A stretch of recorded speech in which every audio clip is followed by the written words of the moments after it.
on, man? I'm doing That's Dr. Demetrius, yeah, but I don't think he's coming back. I know he's going to eat out the weeds. Yeah.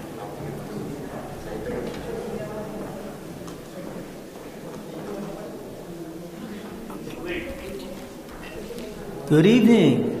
Will you all please rise for the Pledge of Allegiance? Ready? Begin. I pledge allegiance to the flag of the United States of America and to the republic which it stands, one nation, under God, indivisible, with liberty and justice for all.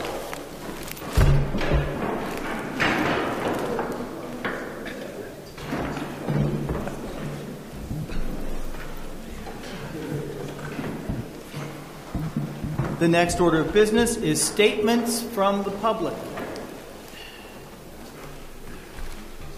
Our first speaker looks like Monica Gordon. Good evening. Good evening. Is there a microphone? You got to come to the mic, honey. Come to the mic so we can all hear you and get recorded and all that. Okay. I've come tonight to discuss the bond. I am, as you guys may or may not remember, I'm a Woodlands graduate. I've lived here most of my life since I was 5. I sent my kids to the school. I also, unfortunately, at different points pulled them. But I've always been an active member here and an active community person, and I have supported the schools even when I was paying tuition. I was also on the reorganization committee that was founded in the early 90s, and in 1992 we made a presentation to the board at that time for a plan very similar to what this consolidation plan is, because it's a great idea. Unfortunately, that board wouldn't even consider it. Had they done so, it might have passed, and now we'd be talking about, gee, these buildings need a paint job. And unfortunately, we're here, and we will continue to be here until we come up with a permanent, long-term plan for our community and the kids. What I have witnessed over the past month or two since I've become active in the bond is the information is not out there. And with the vote about 3 weeks away, I'm imploring you all to please delay the vote until possibly the middle or end of March, because there's certain information that needs to be transmitted very, very clearly to this community. And if I can spend 5 minutes, I'd like to explain what I think needs to be out there for people to understand. One thing is that in a bond, you are authorizing, when you vote yes, for the district to borrow a sum of money. That is all the district can spend, period, end of story. And everything is in that $114.6 million. What the community, I think, really needs to know is we do not have a choice to do nothing financially in the district. We've gotten away since 1992, 25 years ago, 26 years ago, when people refused to take this under advisement. We have to do it now. So put out a piece of paper, a poster, 2 columns. 1, this is what the bond and $114.6 million will buy us, and this is what the cost will be to the average homeowner. Second column, you guys have highlighted $79 million worth of work that has to be done. That work must be done in order for kids to continue to be educated in these buildings. What is that going to cost homeowners? Because that's going to have to go into an operating budget. 1 year, 5 years, 6 years, I don't know. Let the architects and the engineers do it. So people can see, well, I can vote for the bond. It's going to cost me $50, $60 a month over 30 years, as long as I live. Or it's going to cost me, I don't know, $1,000 a month if I have to put very expensive, high-ticket items in this. This makes sense long-term to do the bond, the energy efficiency, the transportation, et cetera, et cetera, et cetera. There's also a lack of trust in this community, and that has been evident since the birth of Greenburgh Central 7 in 1968. We can't undo the past, but we can move forward and engender trust in the community that this is a viable and really good school district because it offers things that many other school districts cannot in terms of academics and in terms of social and societal skills. What I always loved about it, this is a progressive community. It was built as the model school for integration. And now, especially when all of these talks are coming out in our society today, let's pull together for an integrated, progressive, inclusive school district. But please give us, the community people who are volunteering our time to get the vote out, give us time to actually get it out. It can't be done in the next 3 weeks. Thank you. Thank you.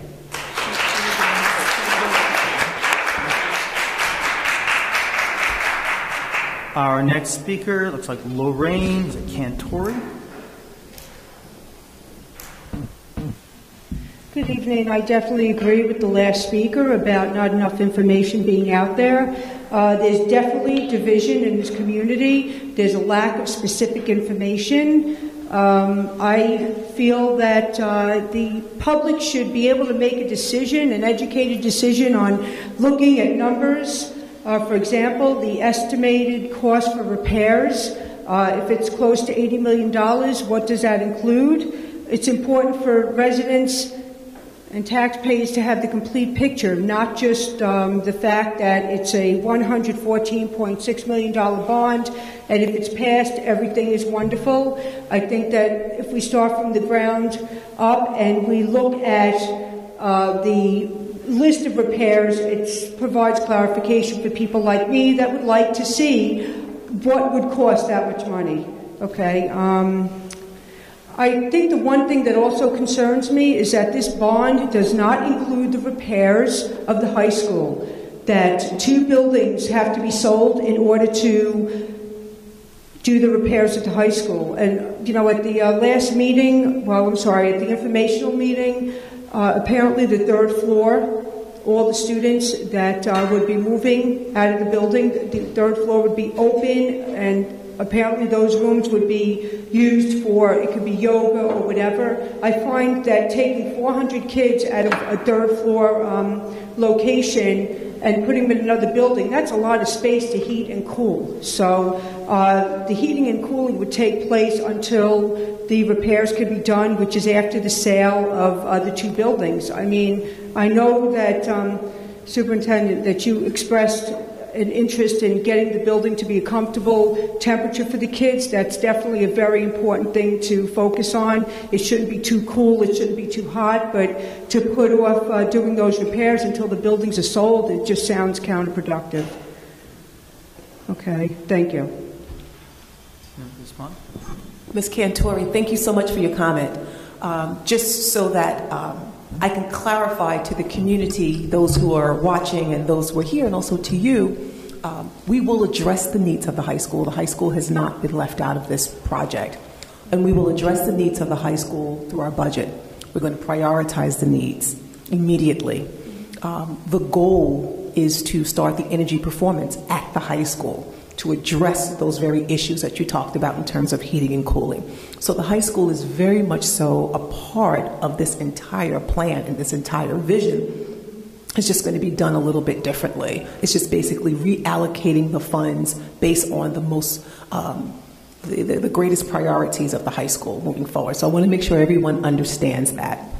Are you going to get are you going to be able to post the itemized cost of the repairs when you came up with that number, almost $80 million for repairs in the buildings? Is that possible? That if possible, the vote could be delayed, that people could just digest the information? Yeah. So I appreciate that comment as well. Our media relations specialist is actually here, and we've been on the phone over the weekend, and she has been working feverishly with our architect as well as our engineers to provide more information to our community. Basically what Ms. Gordon mentioned in terms of having that chart to delineate what each cost will be, as well as some of the requests that you've made. So we will be issuing more information to our community because it's important to each and every one of us on this dais that the community is an informed group of voters. And, you know, if we're hearing that people need more information, you better believe we're paying attention to that. And so I thank you for your comments. Thank you. Thank you. Our next speaker is Katie McKee.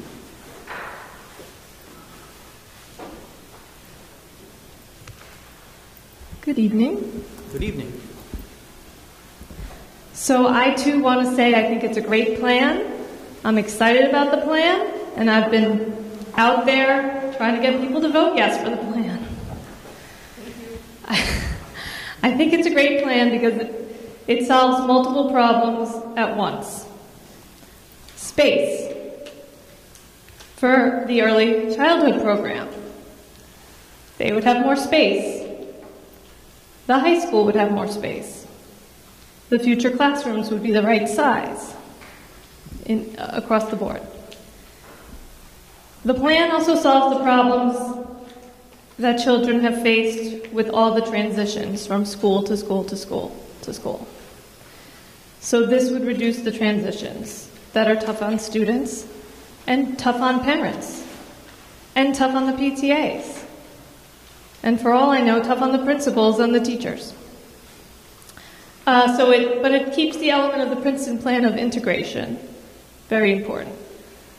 Another problem it solves is the old infrastructure, which has to be addressed. As Monica said, has to be addressed either way. And so a brand new building will have lower operating costs, save us money in the long run, and have longevity.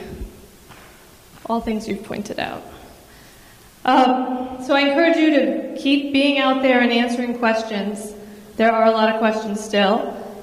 Young families have definitely shown interest out there. People with kids younger than ECP. They're definitely wondering what's going on, and they're definitely asking questions, and they definitely sound like they haven't decided yet.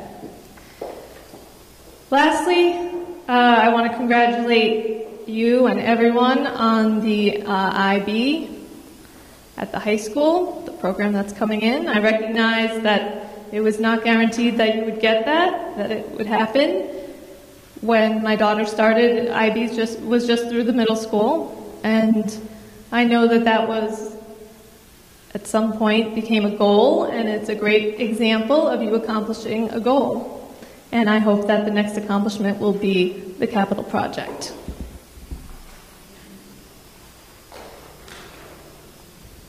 Thank you. Our next speaker is Kiana Washington.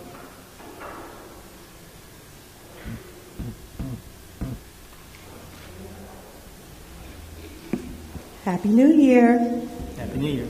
I'm here, and I actually agree with the people that said if we can hold the vote maybe to like the spring, simply because February 12th, if it was a day like yesterday, we will not get everyone to come out. You can't hear me? Really? Okay. So you won't be able to get, I'm too close for you. No, just. I want my minutes back, Ivy. Give him some space on the microphone. Okay. You ready? Good. Better? Good. All right. Thank you.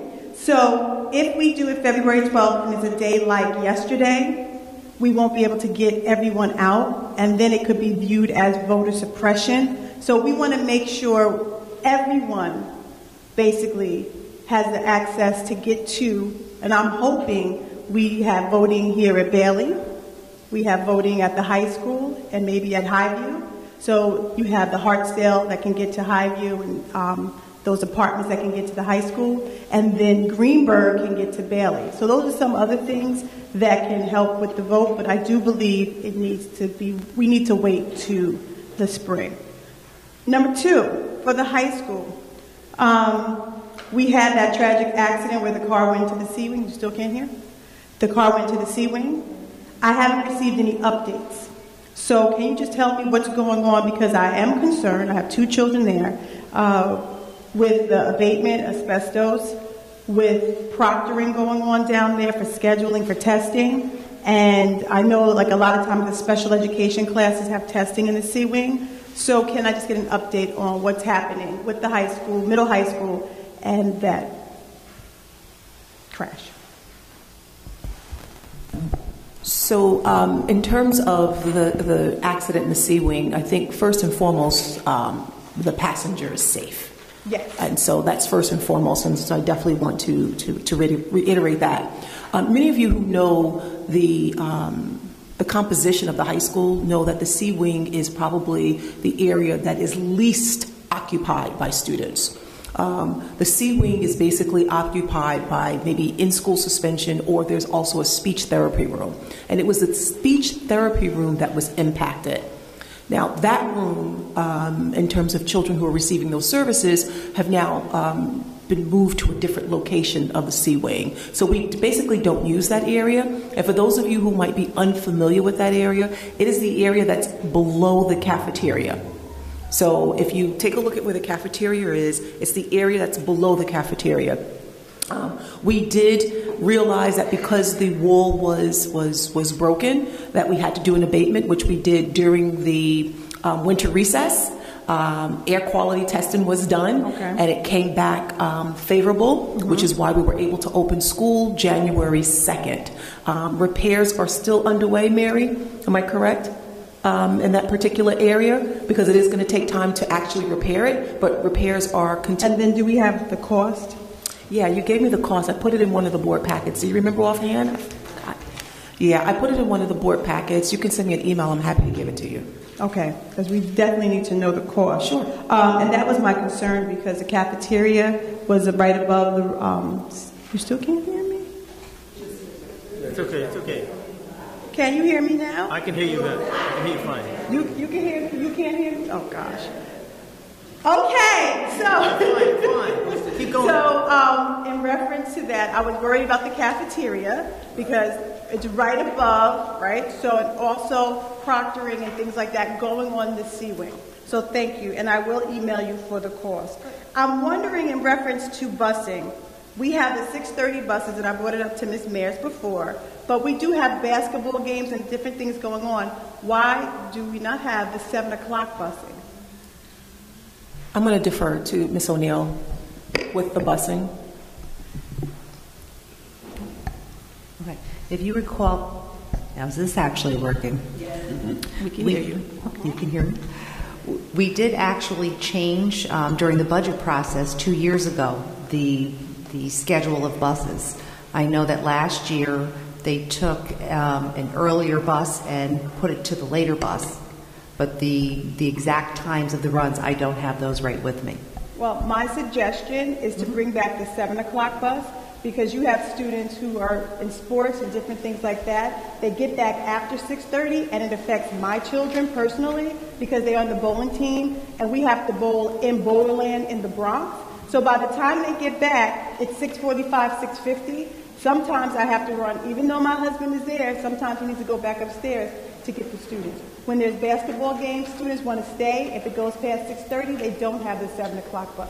We can't really do anything about the bowling season now, but hopefully, because, we all passed the budget, hopefully we can have it for the basketball games and then September going on for the next 2 years. Definitely a consideration.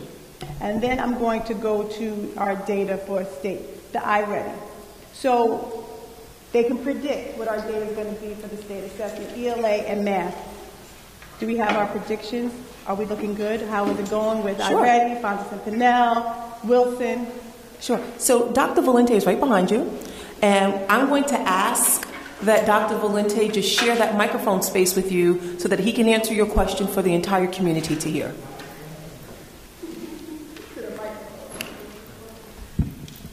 The first question had to do with iReady. There is a correlation and a predictive capacity that iReady will give us a pretty good sense of how students will do on their math scores in the state. We continue to use that, and we continue to remain very positive that scores will continue to trend upwards as they have. based on the programs we've put in place, ranging from data walls that you're very familiar with, which were in the conference room adjacent to the principal's office that the board just left as part of their work. We have tracked each student, for example, in ELA. You mentioned Fontes and Pinnell, level of literacy. We now know that by the end of grade 4, students should be at a certain level in order to be at reading level, okay, QRS. All right, then grade 5 is TUV, I believe it is, and then grade 6 is WXY. So as we trace individual students, we will know who is close to grade level, who is not. And Can't hear him? You can't hear me? See, they can hear you out there, but we can't hear you up here. All right, I'll face right into the microphone. Is that better?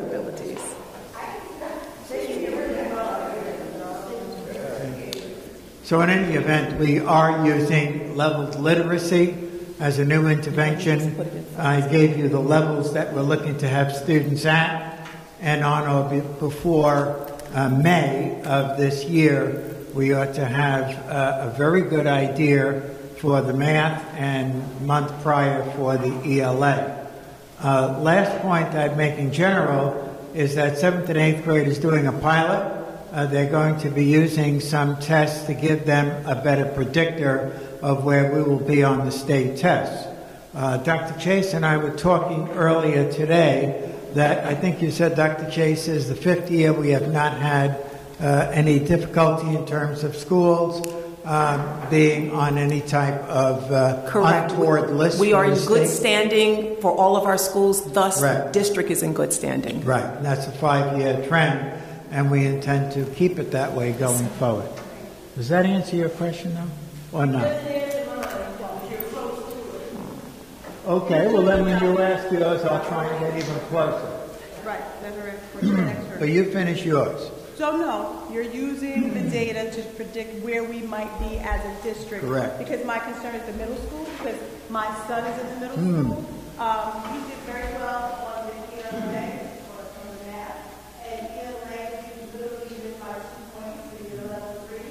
So the scores that we were able to see in the middle school, and that's the transition aspect of going to middle school, being a middle school student, but then we shouldn't see a plummet because I know 6th grade did really well, and it's like you don't want to see those.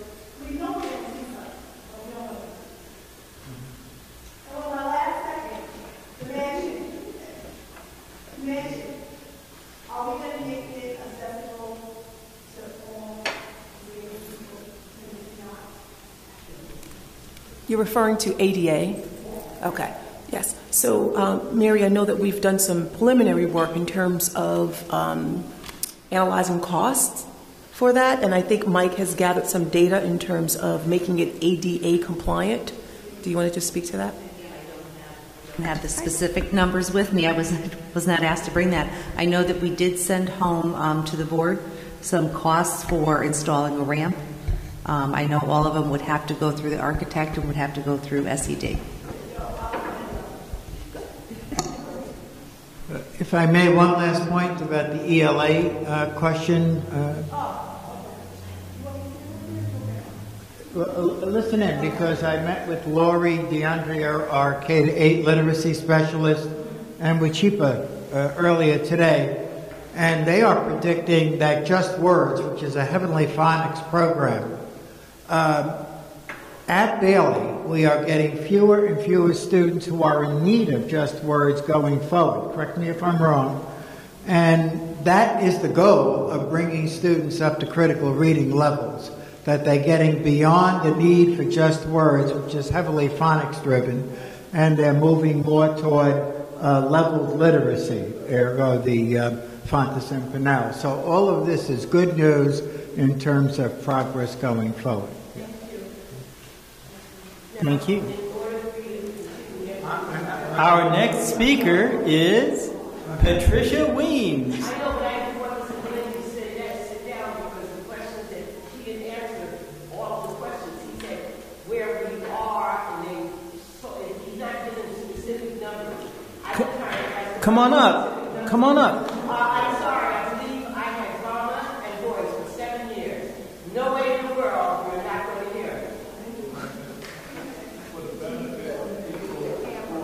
I'm not sure you're going to make it to the studio audience at home if you don't care about that. Then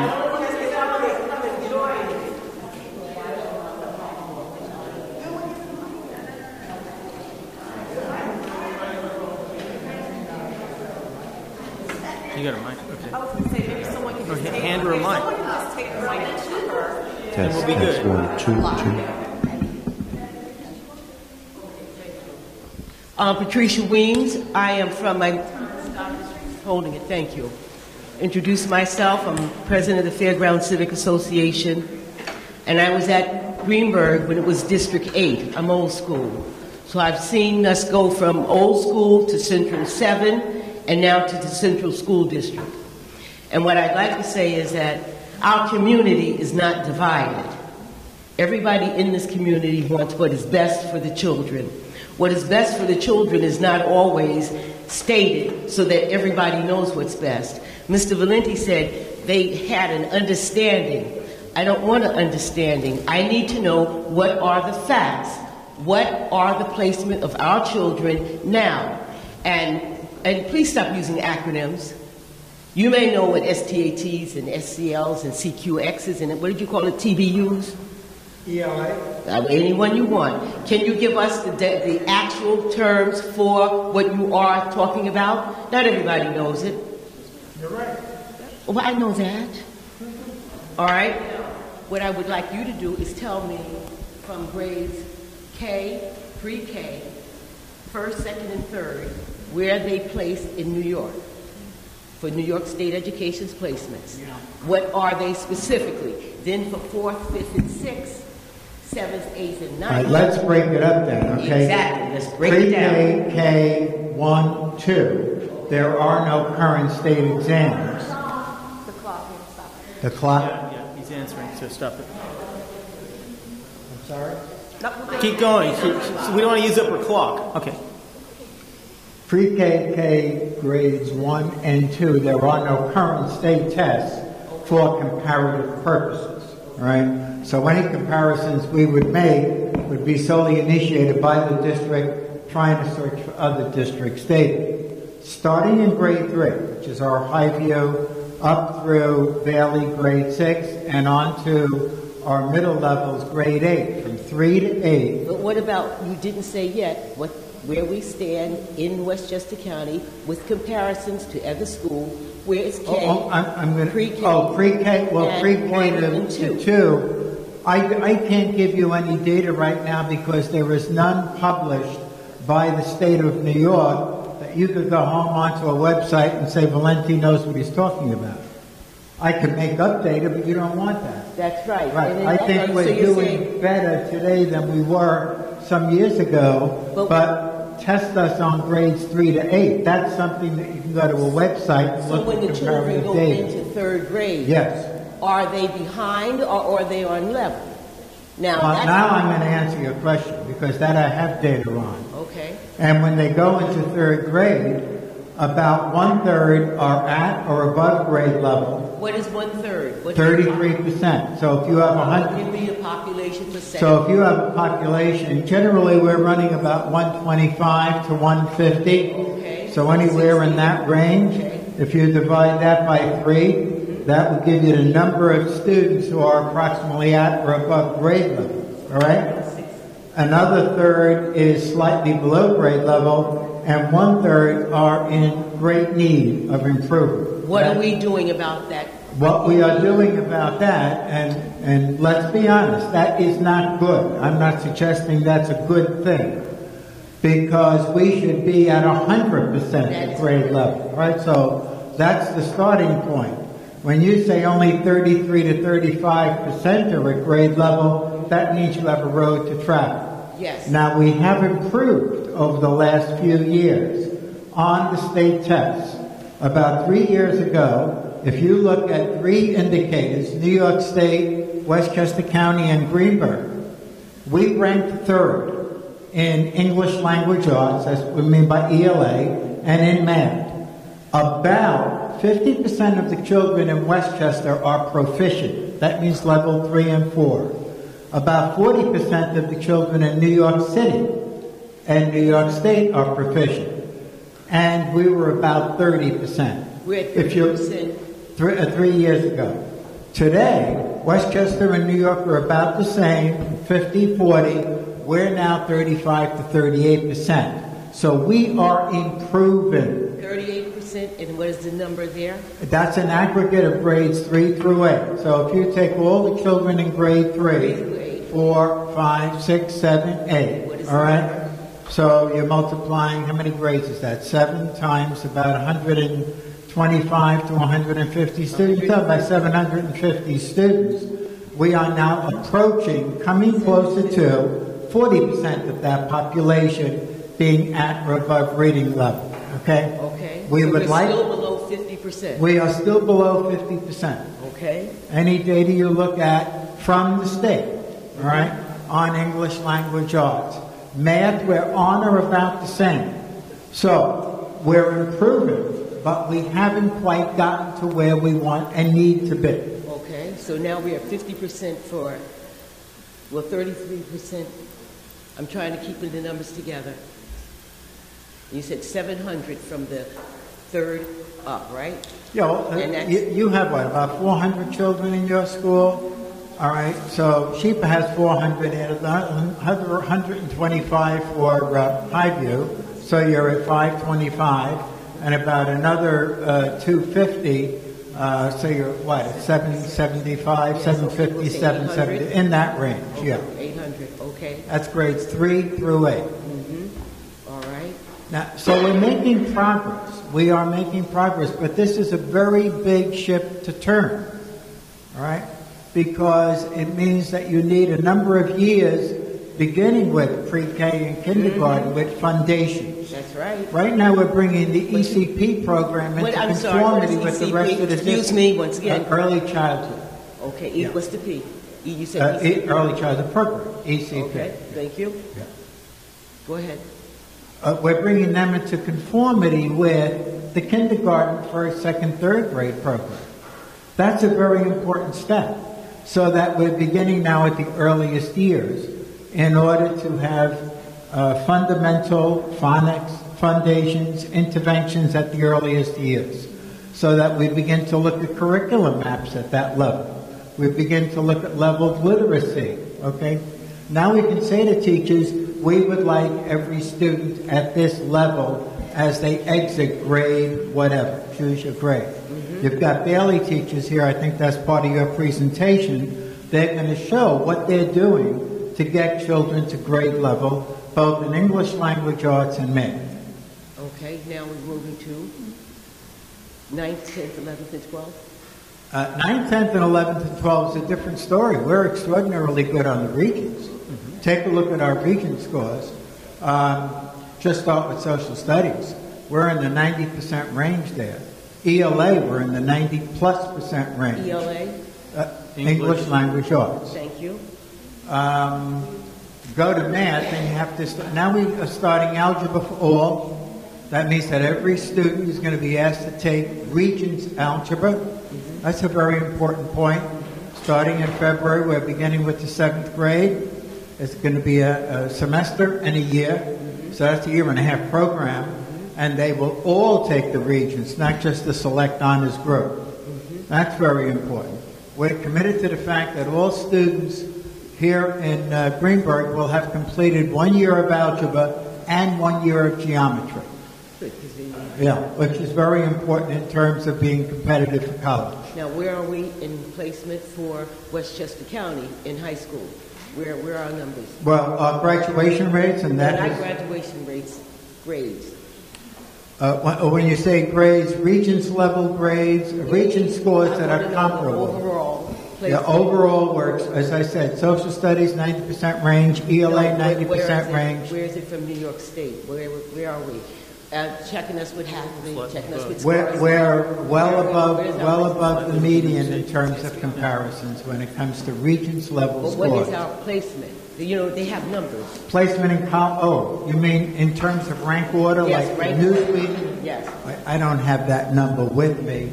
But don't you think every parent should know where placement is for their children? It's time for them to go to college, whatever it is.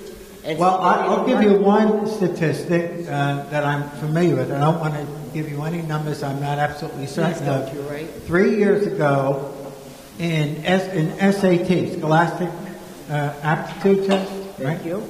The average of reading, writing, and the math, when you combine those scores, all right, the highest score you can get in each of the two is 800. That gives you 1,600. All right, our combined score was 894. All right, hold that number, 894. That is not terribly good. All right, why? Because we would like 500 in reading and 500 in math, minimum 1,000. With Princeton Review, we have, and other work we've done in the curriculum, fast forward from 2016 data to now 2018-19 data, the average is now 1,047. All right? Started just below 900, 1,047. That's nearly 150 points of growth. That makes those students, on average, more competitive for college. 4-year colleges, definitely. Of course, 2-year colleges is not that rigorous a requirement. But that's an extremely important thing. Not only competitive for college, competitive for scholarships. Okay? So that's 150 points. And we're going to continue that effort at district expense and in order to bring students even higher than the 1047 we're averaging right now. So now We're also doing achievement training and testing as well, because that's another set of tests out there, called the ACT. Okay, and that is a different set of tests. ACT is not a different set. It's not SAT, right? What is it? ACT. What is that? That's an acronym. What is it? Or is that What does it stand for? American, I don't know, American. See, if you don't know, then we don't know. So I want you to give it American college testing. It's a content test, okay? American college. Anybody know? What, for ACT? Yes, what is it? We'll get back to you with what the full agronomic meaning is. The important thing is that we're giving our students training in the test. All right, and I want to know overall, where do the students stand?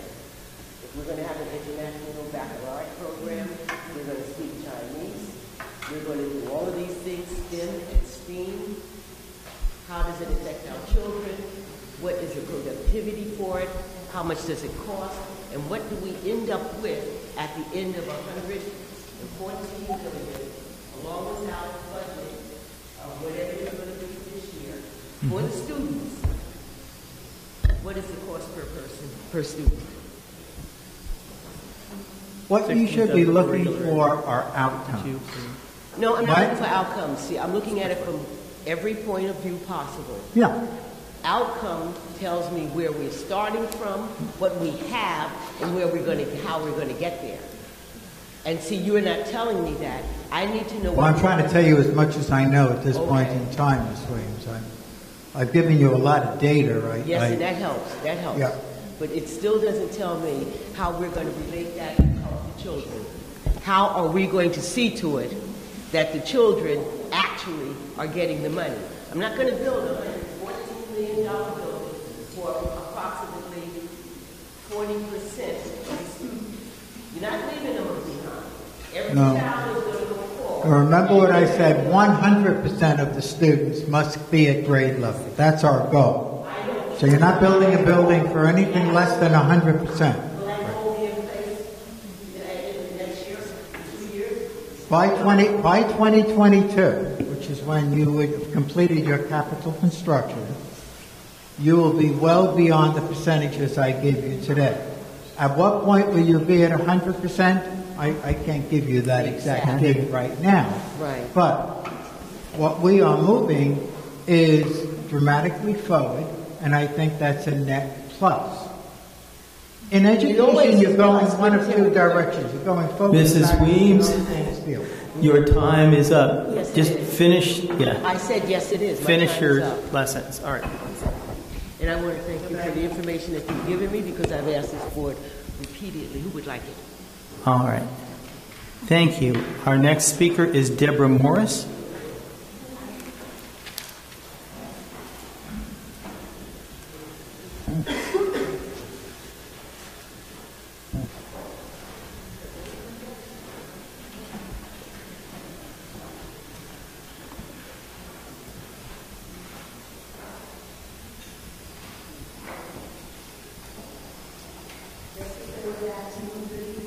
Good evening.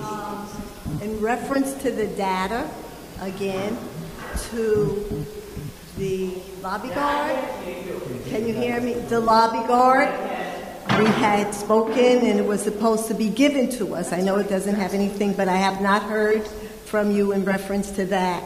And also, just so we could continue, in reference to, I believe, some of the division in reference to what has been spoken about with the bond. The division, I have to believe, is from the efforts that the board has made to assure that the Hartsdale community was well informed versus the Fairview, Greenburgh, and the rest of the community. So therefore, the information that has been given to them is very detailed versus what was given to the Greenburgh community.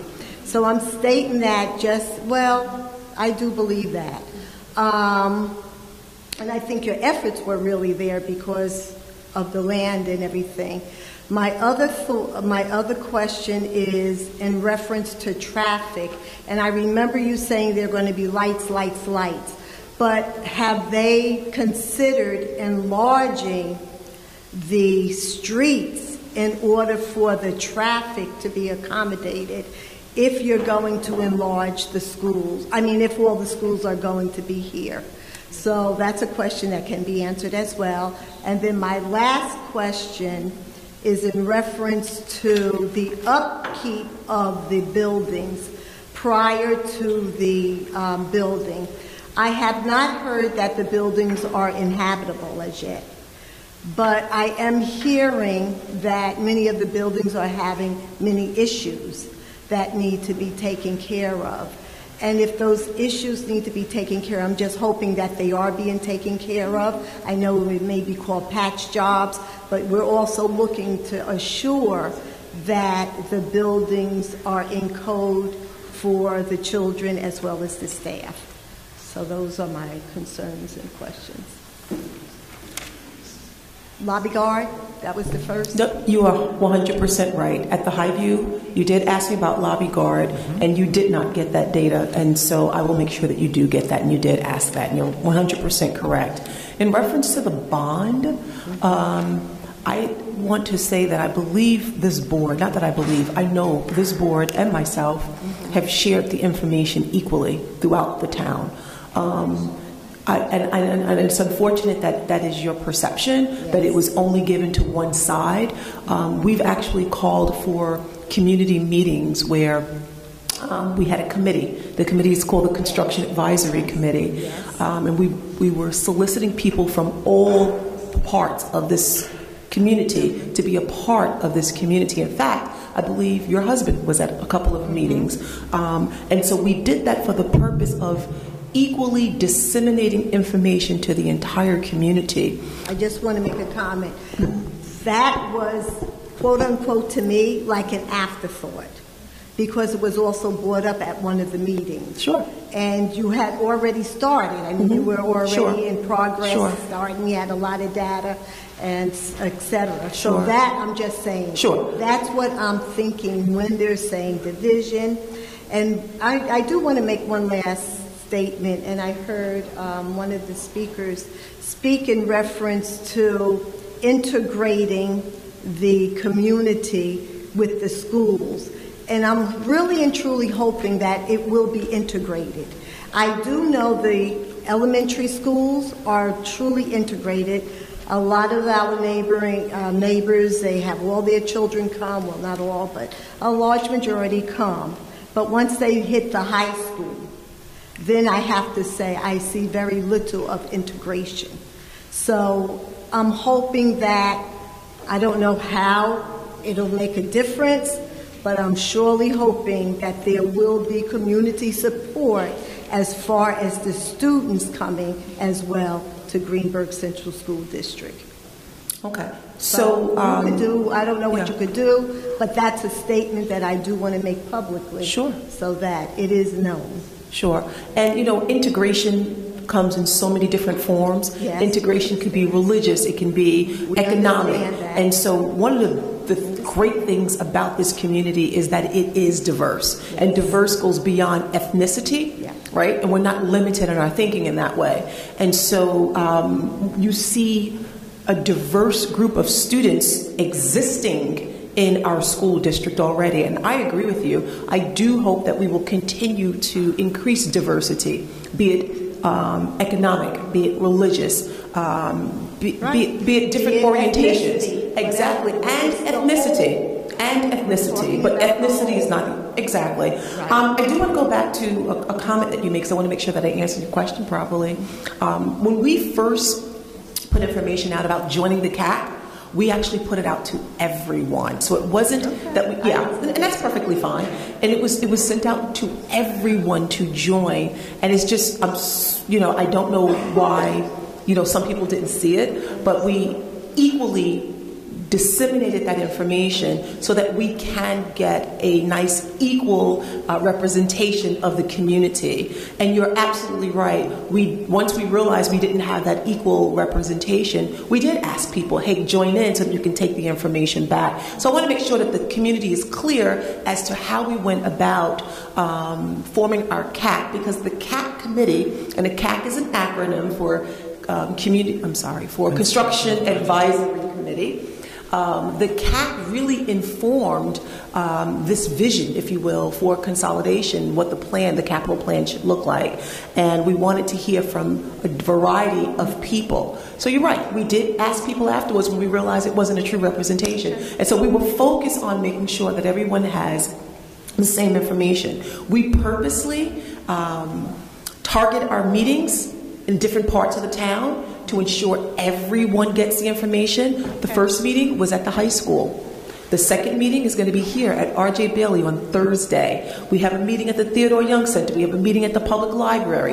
In fact, we're actually coming back here to Bailey, and we're actually going to do a campus tour. And that's open to everyone, not just one segment of the community, because we want every part of the community to be informed voters. Well, you're going to really need the entire community in order to get it passed. We understand that. Thank you. Thank you. Wait, is there something else that she asked? What else? We had about traffic, about widening lobby guard. I have heard nothing about widening the roads. Everything that I have heard, there was some talks about changing the pavement markings, like don't block the box, but they decided that wasn't good enough. They decided instead that what we need to do is you have Keats Avenue, and it's just slightly offset from Capone. So the idea is to put a signal there as well and coordinate the two signals so that it's treated as one intersection. That's as far as we've gotten. It's a state road. If you want to widen the road, that's the state's job. And I have not heard anything about widening the road. Okay. Well, hopefully you could go to the state again and just request it, because right now there are times when you could barely go up and down that road. And it's usually at the close and the opening of school. So, FYI. True. Okay. So, because the meetings came up, I just wondering if you could announce that there is a flyer up there for people who didn't know it was there. I'm actually going to make that announcement during the superintendent's portion, so definitely. Thank you. Our last speaker is Dana Kierton. Oh. Wait, Dr. Valenti wants to say something? Go ahead. I just wanted to make a very quick clarification on Mrs. Ween's question as to what ACT stands for. Officially, it's American College Testing. Yes. ACT. Okay. Good. Mrs. Ween?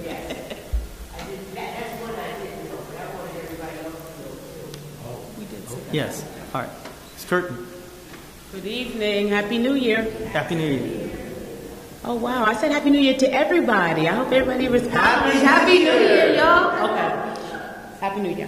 So I'm coming with a concern about the buses. I have 2 children in Woodlands, one in the high school, one in the middle school.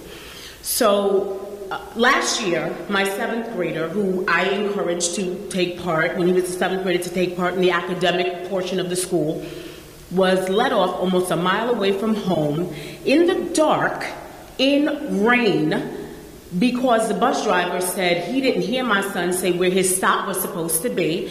My son, who, is pretty savvy, but I can't trust my son to walk up a dark street with no sidewalks. He walked up all the Juniper Hill Road, which is a windy road with no sidewalks, and made it to my mother's house. My mother was absolutely furious. I was not home. I was at work. There was nothing I can do. So I was angry. I went to the bus company. No, actually, that's a different. I called the bus company. They got the bus driver on the phone. The bus driver said, oh, he didn't hear my son, and my son just got off the bus at the bottom of Juniper Hill Road in rain with no jacket on. Fast forward to a couple of months ago, my son calls me. It is almost 6:30. He's been on the bus an hour and a half, and he says, Mom, I'm walking down North Road. We don't live near North Road. North Road is almost a mile away from where I live. Why is my son in the dark with his friends walking down North Road? He said because the bus driver said, I'm not going in that direction. I don't know the routes. He let my son off. So I go racing down Hillside Avenue, up North Road. I find my son on the street, again, with his friends in the dark. This time I go to the bus company, because now I'm upset. I go to the bus company. They basically tell me they're not really sure why this happens, blah, blah, blah. Now, when I had called them before, they told me they had 40-something kids on the bus and that everybody is yelling their stops. The bus driver can't hear the stops, blah, blah, blah. And there was no monitor on the bus. I don't understand how that is possible. So now I pick my child up, because I don't want my child on the bus an hour and a half after school, and I'm not even sure how and then I was told he was on the wrong bus. Well, that's not the bus we were told to get on. There was just mass confusion. So my question is, why is my son, I'm thinking about my child, why is my son not able to get home safely? And it wasn't the first time, it wasn't even the second time. It was the second time that he told me, because he's like, I didn't tell you because I didn't want you to freak out. Yeah, I'm going to freak out.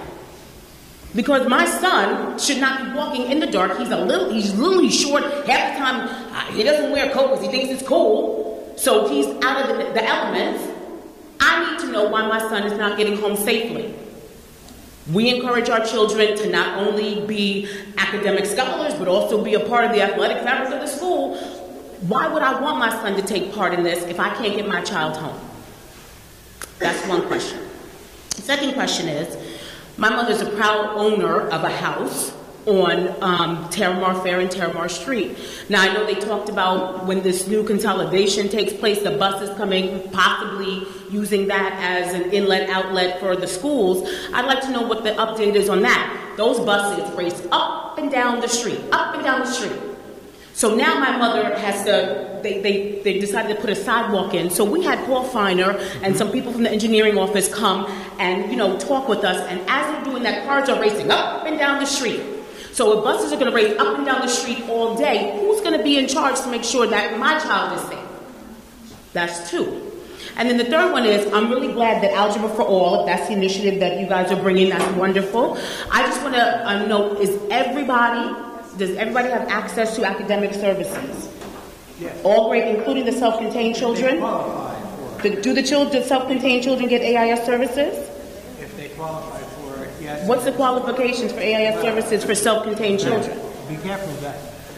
It has to be in the child's IEP. Okay? So if it's in the child's IEP, then we're authorized to provide specific academic assistance other than what the special education teacher is providing.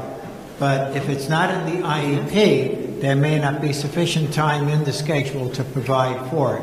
So it's IEP driven for students. To receive intervention services? Yes, academic service, yeah. And that when you, as a child's representative at those meetings, you may want to ask that question. Absolutely. Yeah. Okay, I'm going to All right. Tracy, you had a question before we go forward? May I please answer this young lady's question about busing? This is the first time I've heard about this issue. I'm going to ask, did you reach out to our transportation supervisor, Frank Gunn? Because it's one thing going to the company, it's another thing going to our transportation supervisor. No, because I was so turned off by the attitude I received when I called. The inference was my son was making this up. My son was wet head to toe. He didn't need to make it up. My son, I went out and got my son in the dark. He didn't need to make it up. And the inference was, actually it wasn't even an inference. It was said, well, there are 46, 42 kids on the bus. The driver can't hear everybody. Who's in charge? Right. Who's going first? Like, who's in charge of making sure that these children get on the bus? My son is short.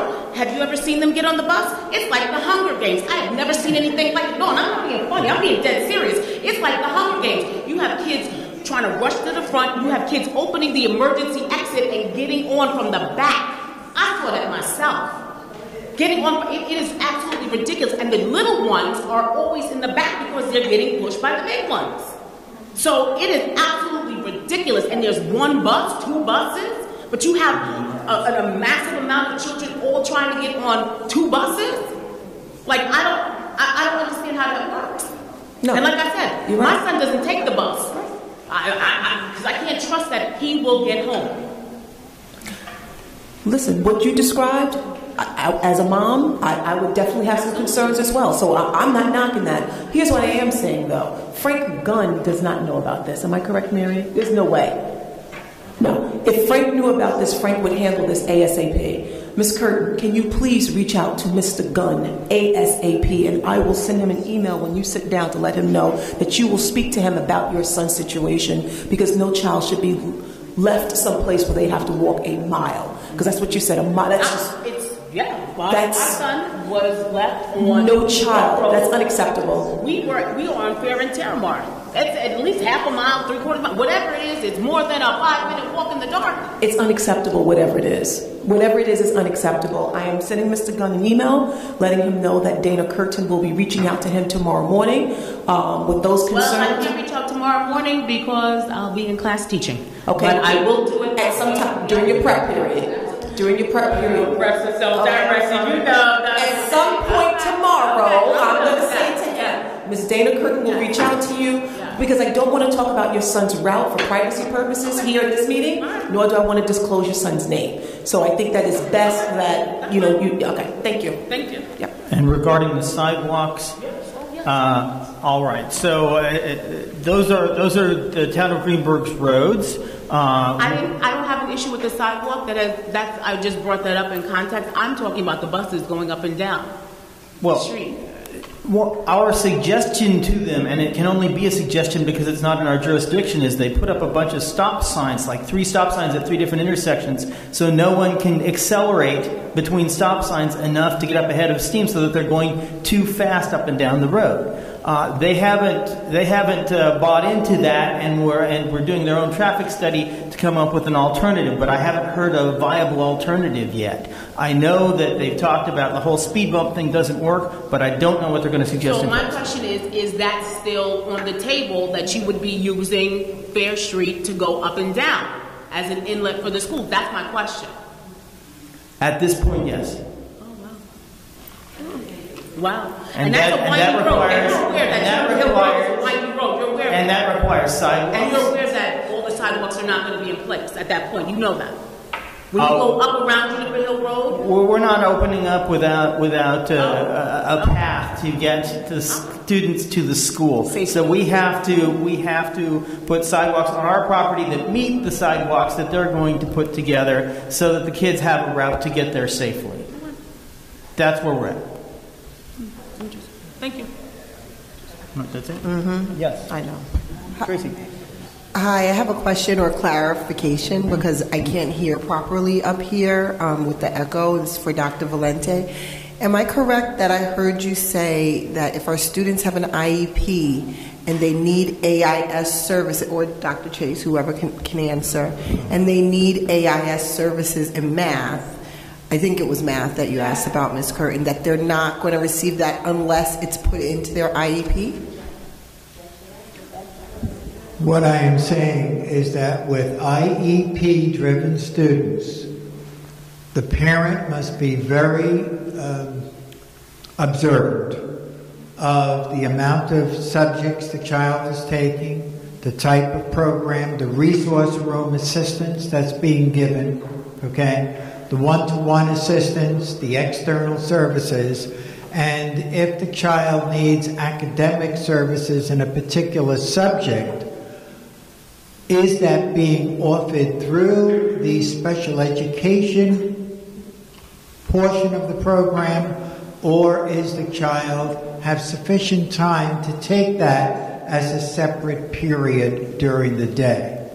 I can't give a definitive answer here because all children are different, obviously, but it's something a parent should be very observant about. Look at the IEP very carefully, look at the child's schedule, and talk to the guidance counselor, and if need be, the assistant or principal, and say, you know, I'd like to have my child in math. Is he or she getting sufficient support in math? I know you offer AIS math for students who qualify. Now, it's being offered through the special ed program, that the special ed teacher is providing those services as part of the regular IEP, then perhaps that satisfies the need.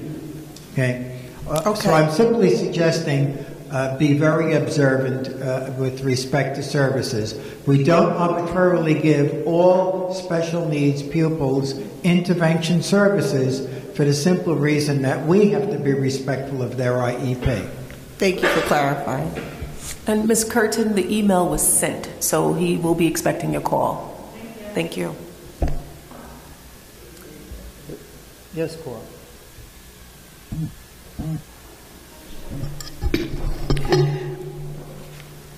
I have heard a lot of complaints lately about the buses, mainly from people in the Manhattan Park area. It appears that the monitors don't get off the bus to help the little kids off the buses anymore. And when the bus company is called, they're told that... I want to hear you because your mouth is closed. I can't hear you. There have been a lot of complaints lately about the bus company, and they're coming mainly from Manhattan Park, Fairview. Incident happened twice with my great-grandson, so I know. When you call the bus company, they will tell you that, this is not the rule anymore. Ours happened to be the bus monitor not getting off the bus to help the little ones down off the steps. And the bus company told me, well, you know, that doesn't happen anymore. So she sits in the front seat and the kids go down the stairs, and if their parents don't help them off the bus, as my great-grandson fell and slipped off the bus one afternoon.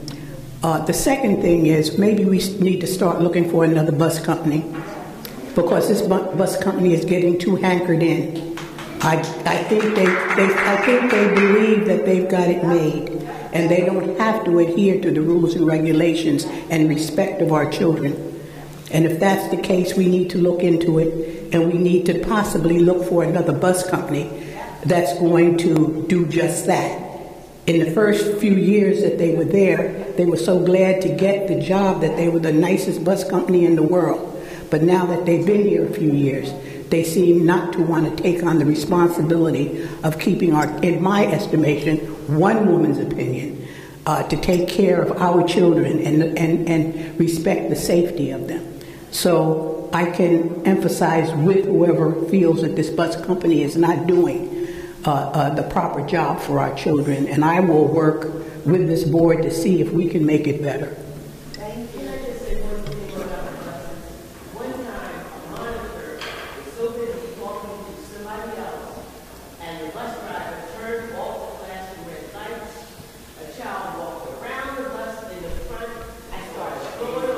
That's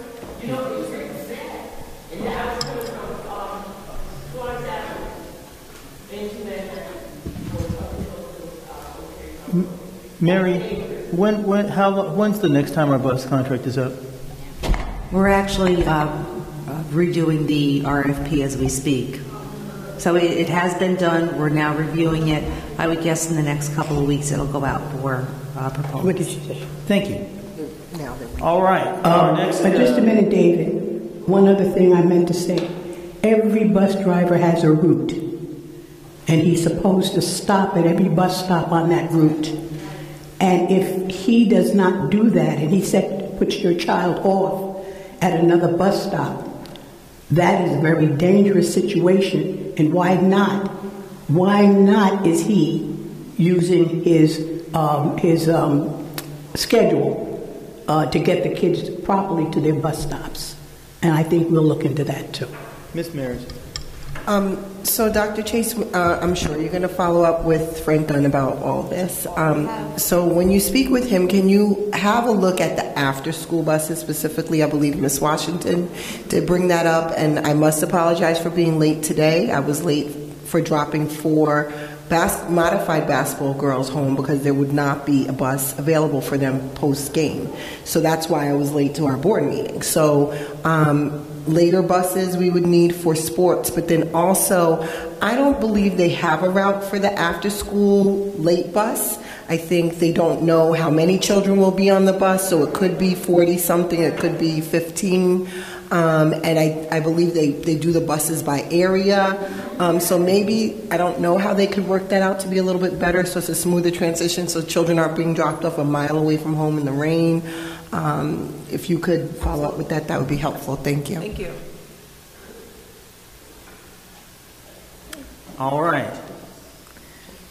Yes, and now for the main event, a presentation from R.J. Bailey Elementary School.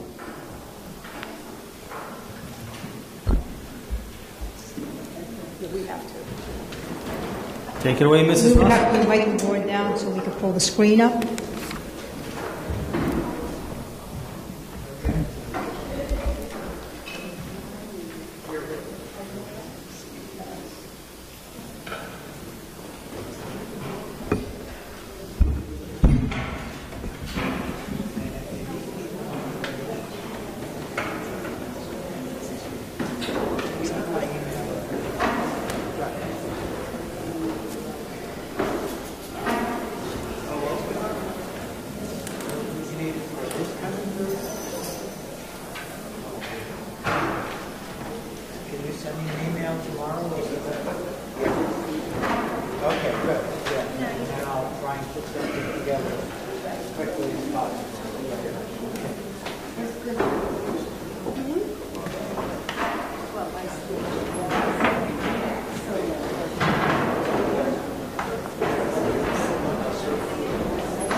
Must be in the front row, right?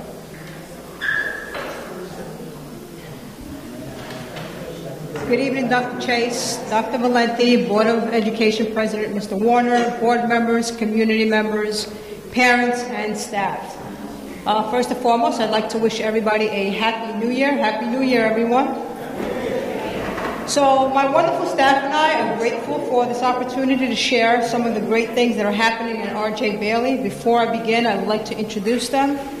Ms. Nicole Mangum, Robert Alves, Robert Jurgensen, Jacqueline Kim, Christine Gabbard, Gabriella Preston, Wilma Houston, Danielle Allen, and the wonderful Mr. McLean, who was able to sync all of this for us. I think it's only fitting that we begin with this quote that from the many thoughts and phrases and lessons that Dr. King has given us, the function of education is to teach one to think intensively and to think critically. Intelligence plus character, that is the goal of true education. And that is what we, as educators, are all striving to do through our academics as well as our PBIS, and Character Ed.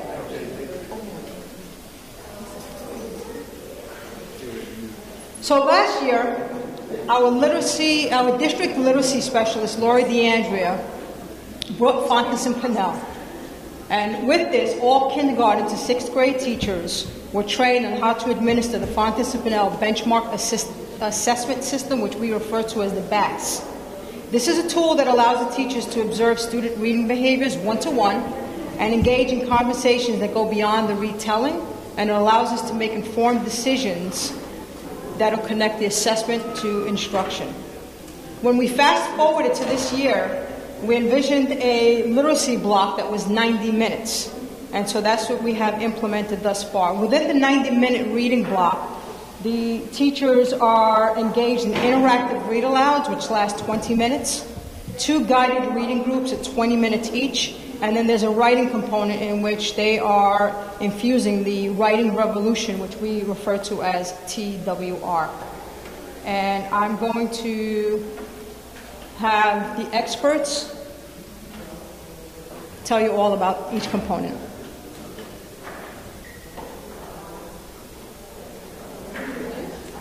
I'm Danielle Allen. I'm a grade 4 ELA teacher, and I'm going to talk to you about the interactive read aloud and kind of give you a lens on the first 20 minutes of the ELA block from grades 4 through 6. So this is happening across the grade levels.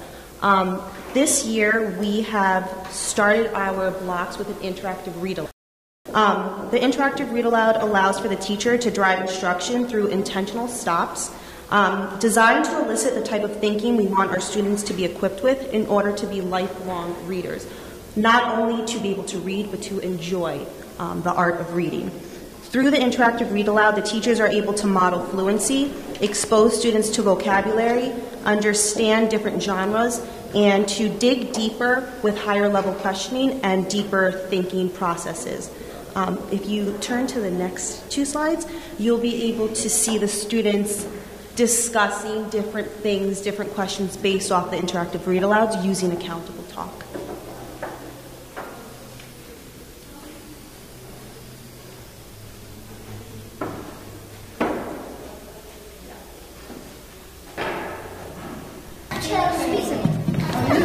I think what the author is trying to tell us through the character is that if you find something and you don't think it's okay, and you get mad for something you do, I'd like to add on to what Gianna's thinking. When she said that she almost got mad again, after that she figured out a way to take little bits of each design and put it into one, and she figured out how to create the most magnificent thing.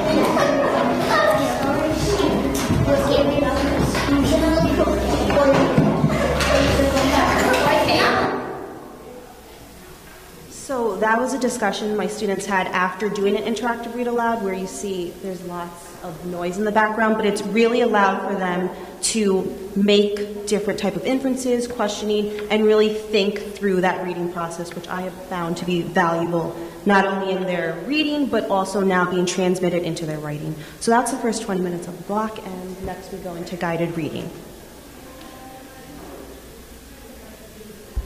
Good evening, my name is Jacqueline Kim, and I teach 2 6th grade ELA classes and 1 5th grade ELA class. Tonight, I will be speaking to you about guided reading. According to Irene Fontes and Gesu Pinnell, quote, in guided reading, you meet students where they are and lead them forward with intention and precision. During guided reading, a small group of students who are at a similar point in their reading development are seated across the teacher. Each student reads softly the same text individually. The teacher guides a discussion of the text's meaning and makes teaching points based on the observation of the student's reading strengths and needs. Guided reading allows students to engage with a rich variety of texts and helps students to learn to think like proficient readers. It enables students to read more challenging texts with support. The teacher will notice behavioral evidence that students are taking on new understandings. Ultimately, it's our goal to have each student gain a deeper understanding of text and ultimately fall in love with reading. Thank you.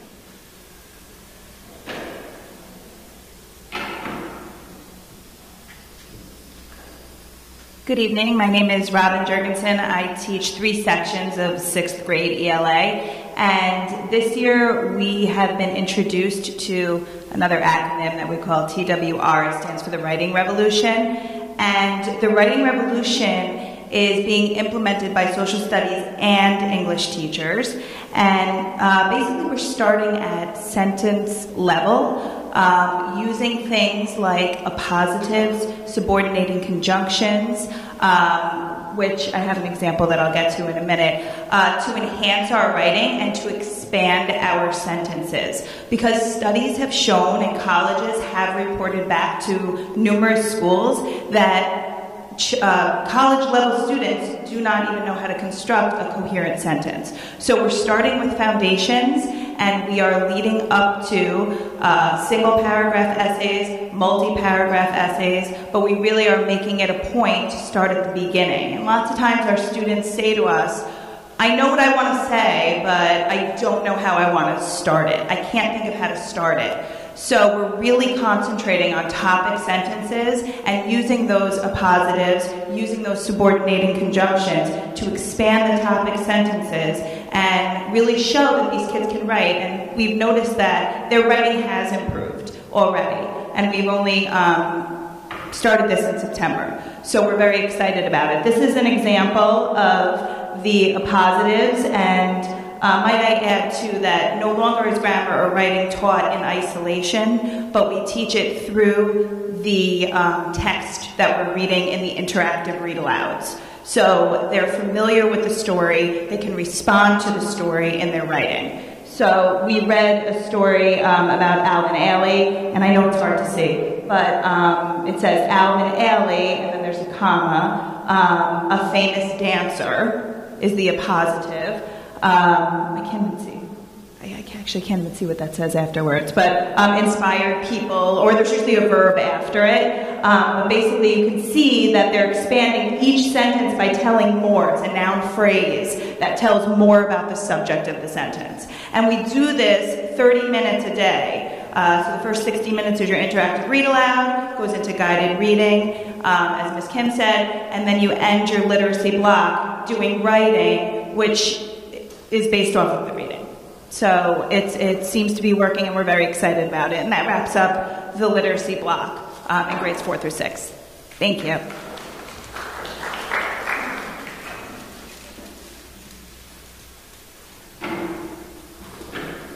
Hello, good evening. I'm Christine Gabbard. I'm a 6th grade math teacher here. And I'm going to be speaking about one of the structures we use for math lessons, and that's using math stations. Math stations achieve 3 important objectives. The first being that the teacher is able to meet with small groups, which personally that's my favorite part of the lesson. You get to speak to the kids on a more one-to-one basis and hear their ideas and let them show you what they understand. The second objective is that it gives the kids multiple ways to access the 6th grade math curriculum. And the third objective is that you can combine interdisciplinary units. So one station could be an integration of math and art. It could be an investigation in which they have to follow the scientific method. And on this particular day that you're going to see a video from, the kids were able to play a math game in which they were using positive and negative numbers to try to reach 0. And another station was the iReady computer station, and the last was the station, the teacher station, meeting with me to discuss the objective for the day in math. So here's the video from that day. So we use stations in math to help the kids practice different areas of math, and so that the teachers can have time to work with the kids one-to-one and in small groups. Which was sometimes I did. Okay, so if we look at the number line, and you think about, you said that this one would go the farthest to the left, right? So it would be about here. And then the teacher's speech. Where the teacher helps us with our work and shows us new problems and new ways to learn. Okay, ready? Sorry, no. The game is called Absolute Zero. Yeah, pretty much what Pascal said. You have to get cards, and then once you have zero, then you get all of the cards that are in play, including the cards. And then you deal out 3 cards to everybody at the beginning of the game, and after somebody wins. So yeah, that's the game. So during this game, we play to get exactly 0. And if you need, you can use another line. And then when you win, you take your opponent's card, the card that are in the middle, and keep your cards. This is the computer station, and on the computer station, we go on the computer and do our thing. This is the computer station. So like the teachers put on certain things that you need help in math, and they could tell they go on the website and log on and see what you need to learn, and then. So that's math station.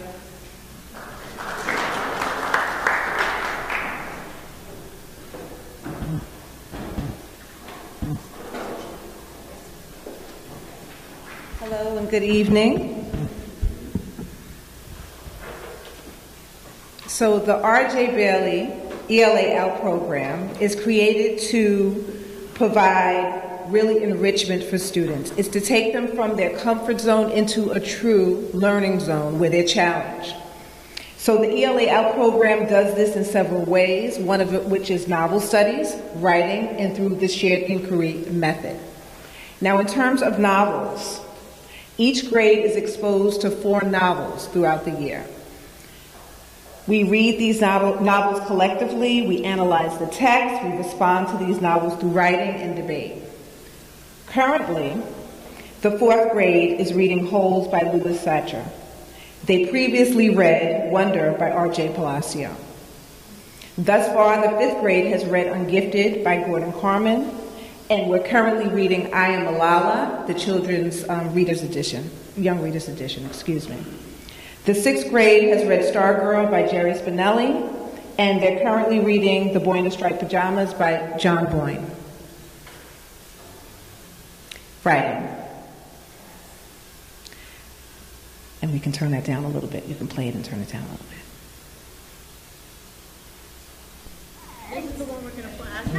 With the implementation of TWR, which is the writing revolution, which you heard about previously, the students learn how to organize themselves, how to develop strategies as writers.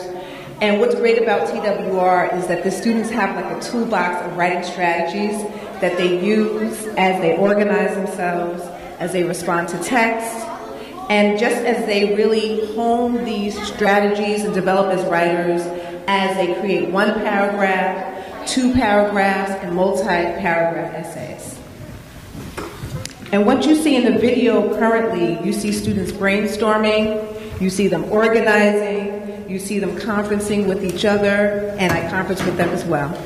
You see them working on their first draft, second draft, and they do all this on Google Docs, and ultimately they publish their final draft or their published piece. Debate. Not yet. Don't play it yet, please. Thank you. We've implemented the shared inquiry method to facilitate healthy discussions and to foster critical thinking. Students were introduced to the shared inquiry method through junior grade books. And this is where we read and respond to text through interpretive questions. Now, interpretive questions are questions that are just that, questions that are open to interpretation. There's no right or wrong answer, just as long as you can support it with evidence. And so currently we respond to interpretive questions through our novels that you've seen thus far, the ones that we have yet to read, and also through grade books. Also, debating has become somewhat of Pandora's box because now students want to debate everything. And so the conversation has been some things are not debatable. So if you can play the video. Nope, that's Miss Alvis's video. Yeah, thank you. I respectfully disagree with Kendall and Roshni because the medicine, the only time that kind of worked was, like you said, I want you got your head back. But like, if the medicine and the head is not 50% of your body, yes, the head is like 15% of your body. So that means the medicine must have done the majority of the work. I respectfully disagree with you, Sawyer, because as it says on page 88, it says Moon and Mama continue to treat Neely with Granny's medicine, but nothing further happened. It also says that when Neely was left alone by herself, days went by and Neely went still without face. So that. And that's just a snippet of our shared inquiry debate.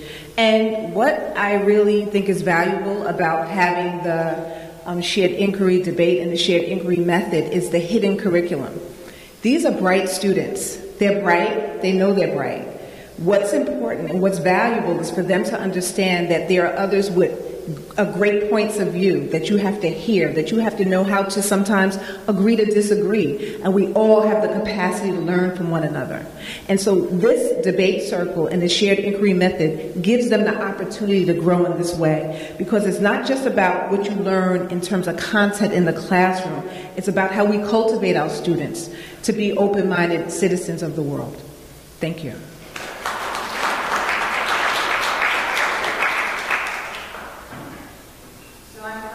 Play the video while I'm talking to you about ALP math.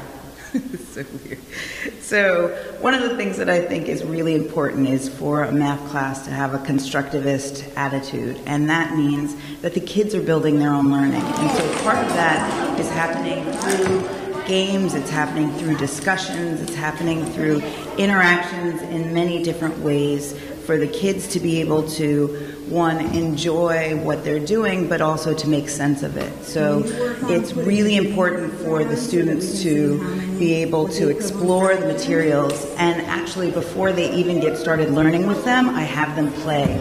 And it's really funny, it brings me back to my early childhood beginnings, and it's so funny how 4th, 5th, and 6th graders, they still want to play. And so it's super important to have that as part of what's going on. I use Singapore strategies in actually all of the classes. The modules were based on Singapore, and so I've infused Singapore in all 3 grade levels as well. And if we're looking at just their engagement in a math class, that's really awesome to me. I just am always so excited to watch how engaged and how present they are in the class. So it's really important for them to, one, stretch with these math games. Some of them are games that are stretching them into 7th grade curriculum, or rather curriculum that's above their level. Here you can watch kids playing absolute zero, and then in that last clip here, they're basically justifying their answers and understanding with each other to help each other solidify their understanding. And that's where we have aha moments, where kids are able to have conversations, understand, and really build their own understanding and have ownership of their math knowledge. That's the best piece of what I watch every day. Thank you. We wanted to include a little bit about the science ALP class.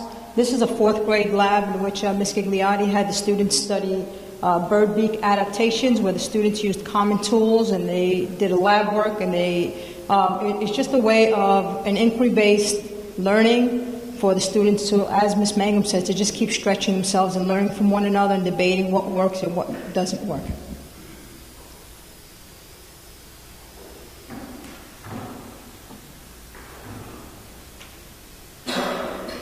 Good evening. I'm Omi Houston, school social worker, and this is Gabriella Preston, our school psychologist.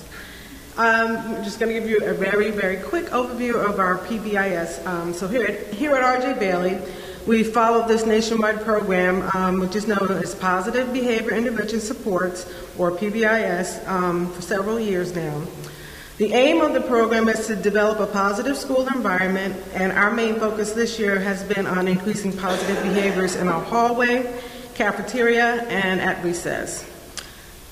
That there is our matrix, which describes the behaviors that we would like to see in each of these areas, and the object is to be safe, responsible, and respectful.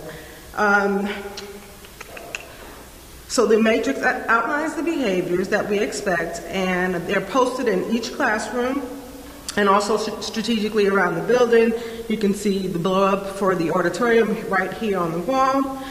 And so then when the students demonstrate the behaviors that we expect, they receive one of these wings, which is our little ticket where they put their names and then they deposit them in the boxes. And we go into the rewards, which Ms. Preston will talk to you about. Any staff member, every staff member, even substitutes, have these little tickets that they give out when they see the students displaying the positive behaviors. Okay. So once they receive one of these wings, they can turn it in and for each week for a chance to win a reward. So they have a menu of rewards to choose from.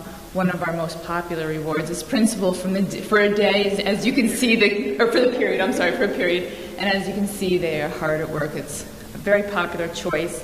They also receive a certificate, and they also fill out a little feather with their name, and we place it on our falcon that's outside of our auditorium. At the end of each month, the grade who has the most wings receive a grade level reward. So last month our 6th graders won, and they earned a homework pass, which they were very excited about. So for this year we've had a lot of success, and we hope it continues to help our students develop positive behaviors.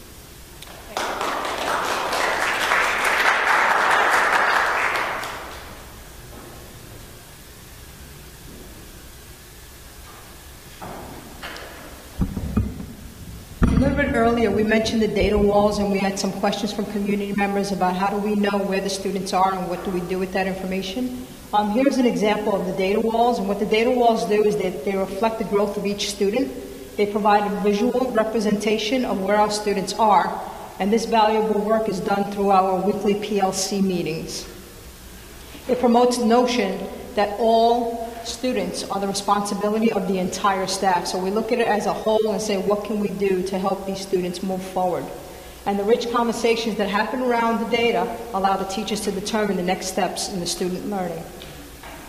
The data also provides the information for grouping students with similar needs into our Tier 2 and Tier 3 interventions, such as level of literacy intervention, which you've heard earlier referred to as LLI, Wilson, and Just Words. These data walls were put together by the teachers after the first round of the BAS assessment, which was done in November. And the teachers have just started their second round of BAS assessments.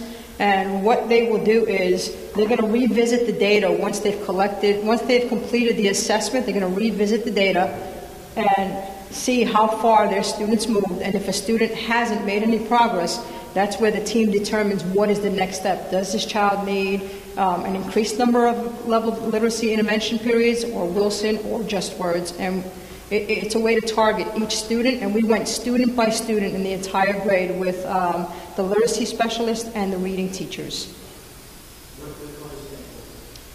Well, in order to keep the integrity of the data, each data wall represents a grade, and on each grade a teacher has a color for a specific section, so that that teacher can see if I have more students who are at a certain level in one section versus another.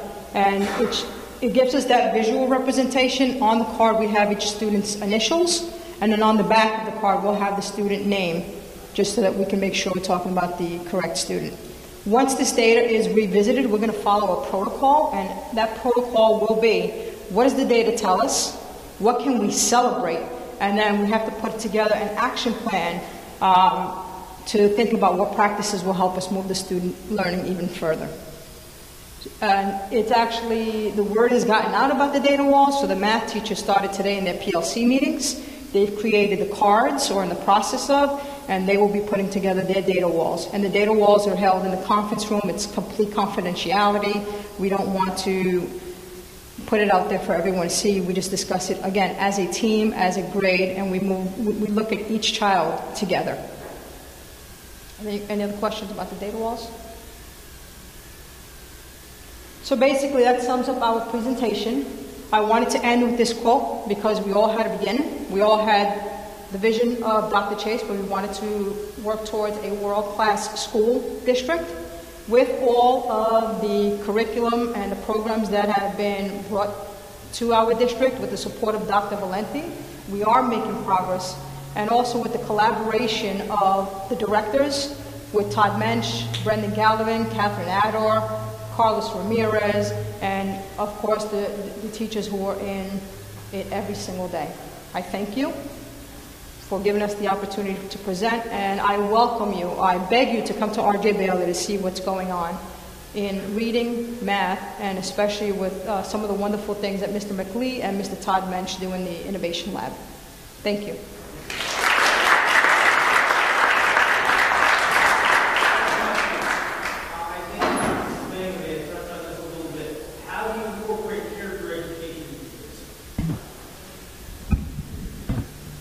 Megan? Right, Dr. Luther King quote at the beginning when he said that he wasn't concentrating in the intellect, and it's also characteristic. When we are reading, whether it be in ELA, in social studies, and science, we're referring to the learner profile, which we also have. We'll have a learner profile of the month, so we're using the words such as risk takers, such as caring. Also, Mrs. Houston and Ms. Preston referred earlier as we're giving the wings out, and every time we'll give a wing out to a student, we actually tell them, thank you for doing the right thing. Keep telling your friends to do the right thing. So it's a matter of promoting it as they're doing it rather than pointing out what they're not doing. We're also in the math class, I was talking to them about giving back to others. So because they need time to take a break from all the intensive math work that we're doing, we're starting to make hats for children that are cancer patients and coloring books for children that have had prolonged hospital stays, things of that nature, so that the kids realize that if I've been given a lot, I need to give back as well. So things like that are helping students to improve their just who they are and how they move around in the world, and be thankful for the things that they're given and to show that. Tracy? So I thought it was a great presentation, so thank you for all the teachers that were late to come and present to us. You know, we have to be very late, but you guys are just doing all this. It takes a toll on us as well. And our presentation was excellent. Ms. Naylor and Ms. Alvarez talked about what they're doing in their classroom. The variety is that was on the seventh grader or fifth grader who's in now, seventh grader with honors. And some of the things that you guys said is what's happening up at the seventh grade even, as far as the book that we read in the fifth grade for our ELA was actually the summer school book for the seventh grade honors class, believe it or not. So that's really encouraging as a parent to see that they're starting even in the fifth grade to push them to read this kind of material, as well as we talked about having them play and having them explore math and play, but also doing that up to the seventh grade, where we're kind of letting their hair down with relaxing with these techniques and actually getting to go into the math. And I'm wondering, I know there's a question for the director, Al, or Dr. Valente, but you're here. So I don't know if you want to answer the Dr. Chase, how our program is being communicated step by step. So how are we taking the third grade, our class, and really talking with the teachers, talking about what they're doing in their class, and bridge that to the fourth grade up here, as well as the sixth graders, and when they're in the sixth grade, bridge that to the middle school honors program. Is there communication? I know you're having PLCs for your specific out PLC that you're doing, and out stands for Advanced Learning Program, for those of us that are in the school district or that don't understand that. I don't know that there's been cross-grade articulation, but it's definitely something it's a great idea, and it's something we can communicate with the director Ador, and it would be extremely helpful so that the students aren't repeating the same skills and so that they're just in communication. It's a great idea. And that's what we have, push them to the ideas that they have. The third grade teacher, she's using with the students to make sure they communicate. Right. There are clear, so there's not going to be lost when they do the program. Yeah. The outprogram, from my understanding, Dr. Chase wants to clarify, but the outprogram is not supposed to operate inside or based on buildings. It's supposed to be a full program that's supposed to feed right into the honors program. So I just want to make sure that happens. I know that PLC is something that I know that I'm listening to my kids. I know that's something that is trying to continuously try to have happen, scheduling it such that, it just hasn't happened so far. It's definitely something we continuously try to put on the back. Great ideas necessary, and we'll be able to director out. Yes.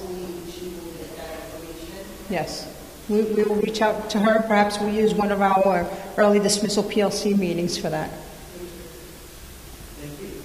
Derek.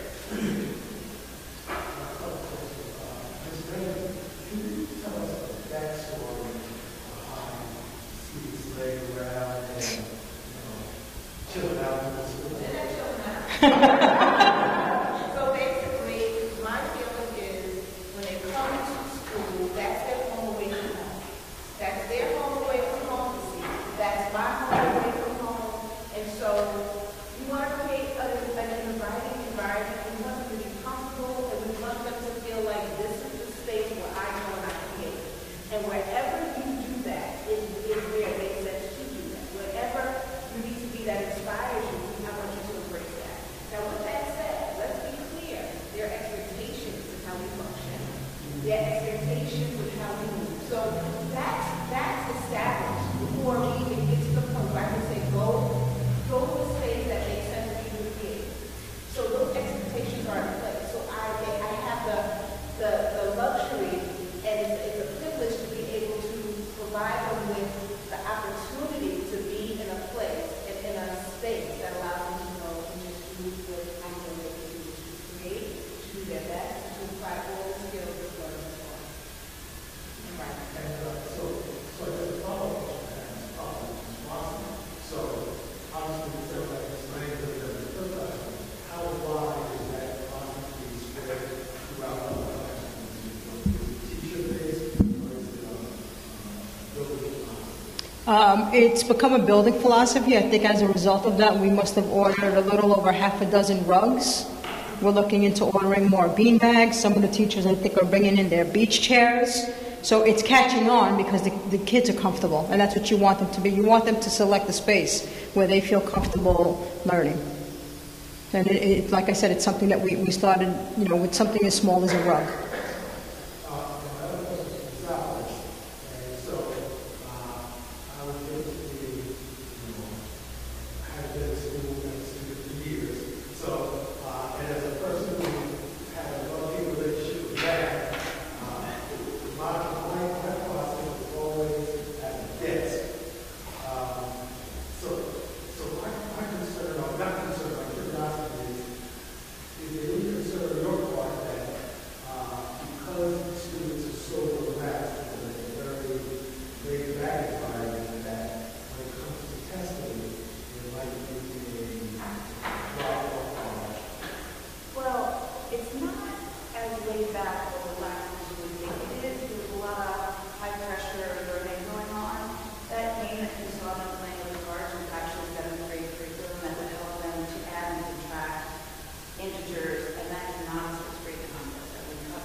You're doing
discounted for and not given credit for. And so if I don't have that test score to say, yes, I can, then I don't get the opportunity to show you.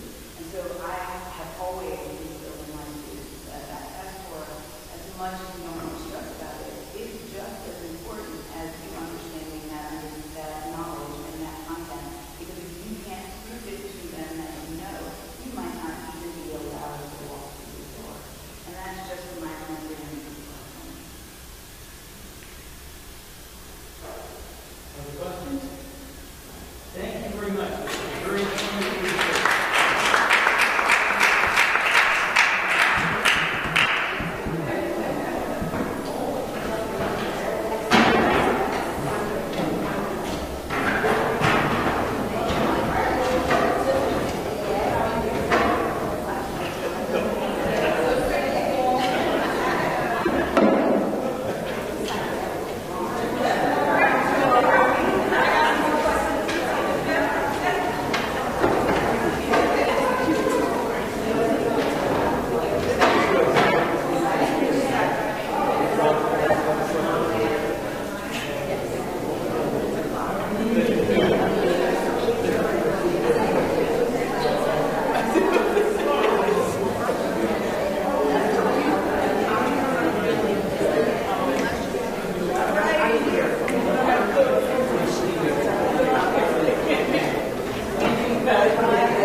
All right, the next item on our agenda is the campus consolidation update. We had a presentation, the first of 5 or 6 presentations now at Woodlands Middle High School last week. And I think 2 things came from that. One was that there was a universal hunger for knowledge, and people on both sides of the community, not one side of the community, the other, everybody said they needed more information and they needed more time to process that information. And so, as a result of that, we've put together 2 things. Yes. One is that there was the complaint that with all the presentations we had lined up, that we needed something that happened during the day, as well as all of the things that were scheduled for 7 p.m. at night. So we've added a presentation here at R.J. Bailey this coming Saturday that will include a tour of the facilities, and it's here at 10 a.m. And Dr. Chase, I think, will go over in a little more detail what the upcoming presentations are when we get to the superintendent's report. And the second thing is, of course, that we may very possibly need more time to get the message out so that people can make an informed decision. And along those lines, you should all of the board members should have received an addendum with a possible revision to March 19th, 2019 as the date for the bond, as opposed to the current date of February 12th. I believe that since this is an addendum, I'm going to have to read it aloud, and then we're going to have a debate. Yes, we're going to do that again. And then we're going to have a debate on this, and if necessary, and vote on it, and see whether or not we're going to revise our end date. And with that, I will now read you a resolution of the Greenburgh Central School District, New York, adopted Board of Education. Resolved by the Board of Education of the Greenburgh Central School District in the County of Westchester, New York, as follows. Section 1, a special district meeting of the qualified voters of the Greenburgh Central School District in the County of Westchester, New York. The district shall be held within the district on Tuesday, March 19th, 2019 at 7 o'clock a.m. prevailing time in the gymnasium of the Woodlands Middle High School located at 475 West Hartsdale Avenue, Hartsdale, New York, as provided in the notice calling said special district meeting as hereinafter substantially prescribed. The voting at such special district meeting shall be by voting machine on paper or paper ballot as provided by the education law, and the polls shall remain open from 7 o'clock a.m. to 9 o'clock p.m. prevailing time on said day, and as much longer as may be necessary to enable the voters then present to cast their votes. Section 2. The business to be acted upon at said special district meeting shall be as stated in the notice thereof, and the district clerk is hereby authorized and directed to cause the notice of said special district meeting to be posted in Journal News, a newspaper having a general circulation in the district, such publication to be made 4 times within the 7 weeks next preceding such special district meeting. The first publication to be at least 45 days prior to the date of said special district meeting. Section 3. Said notice of special district meeting shall be substantially in the following form. Notice of special district meeting of the Greenburgh Central School District in the County of Westchester, New York. Notice is hereby given that the Board of Education of the Greenburgh Central School District in the County of Westchester, New York has adopted a resolution on January 22nd, 2019, authorizing a special district meeting of the qualified voters of said school district to be held on Tuesday, March 19th, 2019, from 7 o'clock a.m. to 9 o'clock p.m. prevailing time in the gymnasium of the Woodlands Middle High School located at 475 West Hartsdale Avenue, Hartsdale, New York, for the purpose of voting upon the following bond proposition. Bond proposition. Resolved. A. That the Board of Education of the Greenburgh Central School District in the County of Westchester, New York, the district, is hereby authorized to construct a new school building on the Warburg campus, construct an addition and renovate the Jackson Elementary School, and construct campus athletic field, site and utilities improvements substantially in accordance with the plan prepared by CS Arch Architecture, Engineering, Construction Management, the district's architect, the plan, which plan is on file and available for public inspection at the office of the district clerk. All of the foregoing to include the original furnishings, equipment, machinery, apparatus, and ancillary or related site demolition and other work required in connection therewith, and to expend therefore, including preliminary costs and costs incidental thereto, and to the financing thereof, an amount not to exceed the estimated total cost of $114,625,591, provided that the estimated costs of the components of the plan may be reallocated among such components if the Board of Education shall determine that such reallocation is in the best interest of the district. B, that a tax is hereby voted in the aggregate amount of not to exceed $114,625,591 to pay such cost, said tax to be levied and collected in installments in such years and in such amounts as shall be determined by the said Board of Education. And C, that in anticipation of said tax, bonds of the district are hereby authorized to be issued in the principal amount of not to exceed $114,625,591, and a tax is hereby voted to pay the interest on said bonds as the same shall become due and payable. Such bond proposition shall appear on the ballots and for voting at said special district meeting in substantially the following condensed form. Bond proposition, yes or no. Resolved. A, that the Board of Education of the Greenburgh Central School District in the County of Westchester, New York, the district is hereby authorized to construct a new school building on the Warburg campus, construct an addition to and renovate the Jackson Elementary School, and construct campus athletic field, site, and utilities improvements substantially in accordance with the plan prepared by CS Arch Architecture, Engineering, Construction Management, and to expend not to exceed $114,625,591. Therefore, B, that a tax is hereby voted in the aggregate amount of not to exceed $114,625,591 to pay such cost, said tax to be levied and collected in installments in such years and in such amounts as shall be determined by said Board of Education. And C, that in anticipation of said tax, bonds of the district are hereby authorized to be issued in the principal amount of not to exceed $114,625,591, and a tax is hereby voted to pay the interest on said bonds as the same shall become due and payable. The voting will be conducted by ballot on voting machines or paper ballot as provided in the education law, and the polls will remain open from 7 o'clock a.m. to 9 o'clock p.m. prevailing time, and as much longer as may be necessary to enable the voters then present to cast their ballots. And further notice is hereby given that personal registration of voters is required either pursuant to Section 2014 of the Education Law or pursuant to Article 5 of the Election Law. If a voter has heretofore registered pursuant to Section 2014 of the Education Law and has voted at an annual or special meeting within the last 4 calendar years since January 1, 2015, or if he or she is also eligible to vote under Article 5 of the Election Law, he or she is also eligible to vote at this special district meeting. All other persons who wish to vote must register. Registration of all qualified voters of the district pursuant to Section 2014 of the Education Law is ongoing and shall take place at the office of the District Clerk, 475 West Hartsdale Avenue, Hartsdale, New York, during school business hours. Registration for this special district meeting shall conclude at the close of school business hours on March 14, 2019.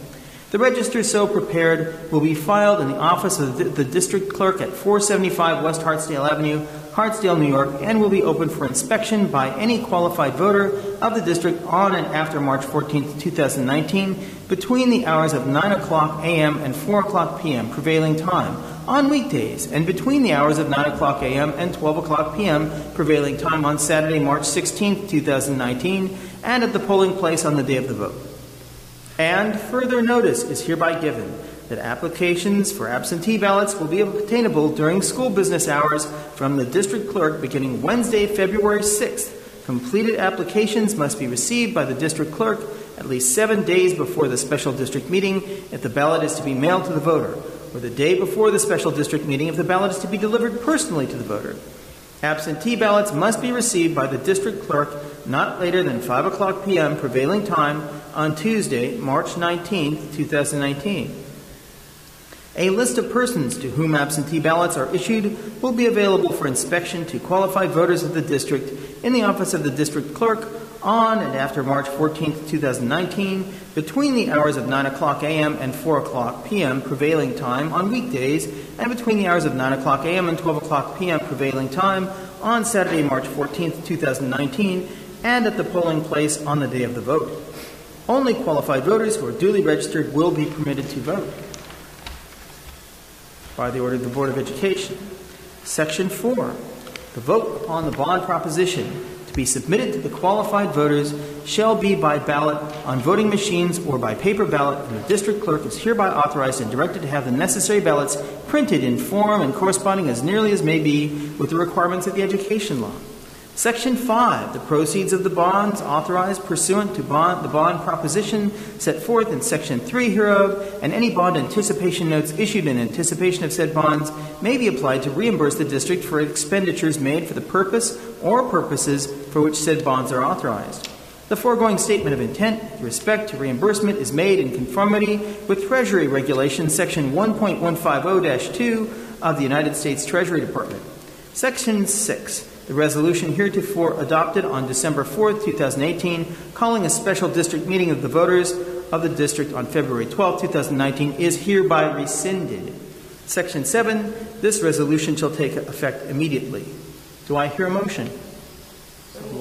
Do I hear a second? Second. Debate on the motion. Mr. Williams. Dave, my question is this. I know that some people have already filed absentee ballots in regards to this motion, to the resolution, the bond proposition. How does this, changing the date affect that?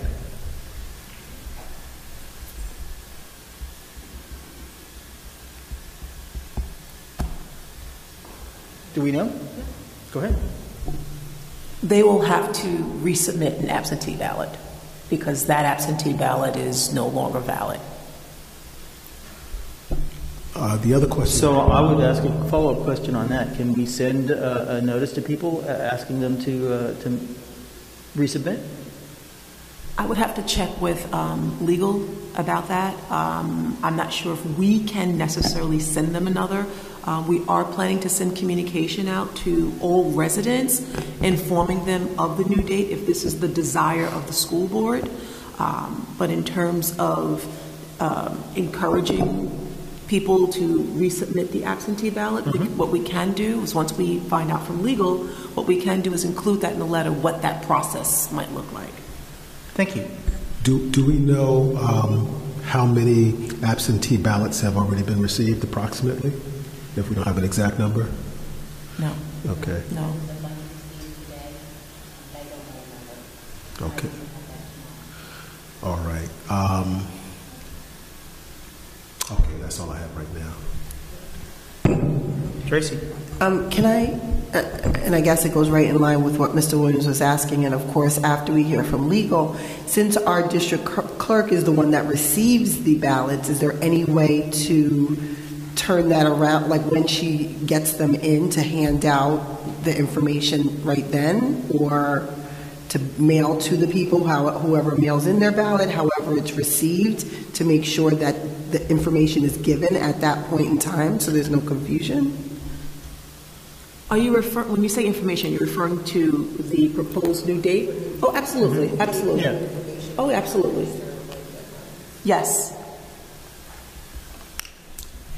Dave, yes. I have a question that's probably 1 degree removed from this issue, but just about absentee ballots in general. How are we,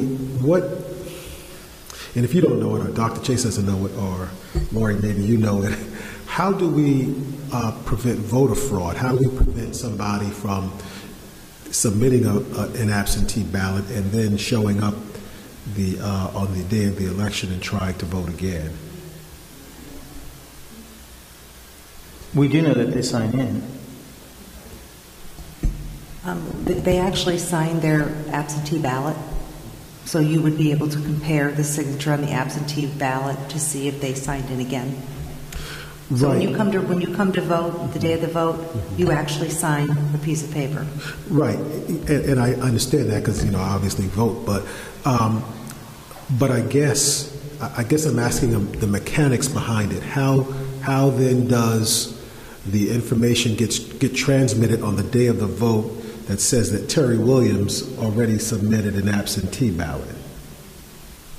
I can confirm that with Ivy in the morning. Okay, and thank send you. that home in the Friday packet. Thank you. Okay. Yes, Lloyd. By changing the date of the vote, what do we wish to accomplish? What more are we going to do that we aren't doing now? To the best of my knowledge, we're going to continue to answer people's questions and refine the information we give them. One thing people have asked for are more numbers. We've managed to give presentations that talk in generalities, and a lot of the numbers that have already been hammered out in the Construction Advisory Committee meetings haven't made it to the public, haven't been widely disseminated. So one of the things that needs to happen is more information and more in-depth information. How soon are we going to get these numbers to the public? So if the board should vote on a new date, we plan to, as soon as our next meeting, if you will, at Bailey, to begin disseminating information. In addition, Mr. Newland, just to answer your question, it has been brought to my attention that there are still residents who have not received the newsletter. There are people who have received, there are some who haven't. It was also brought to my attention by a group of very supportive individuals who said, Dr. Chase, we're talking to people, we're out here every day, we're knocking on doors, and there are people who still don't have enough information. And I just think that it would be in our best interest to ensure that everyone has the information that they need in order to make an informed decision. This request has come to my attention, and I believe it also came to Mr. Warner's attention by several individuals who've asked, and I think there were individuals who've asked tonight, if people could have more time to process the information, ask questions, and it gives us time to clarify a lot of misinformation out there. There's misinformation. I'll give you a for instance. There was someone at a meeting who said we spend $600,000 in PR. Now, we all know as board members that that would be irresponsible. We have not done that.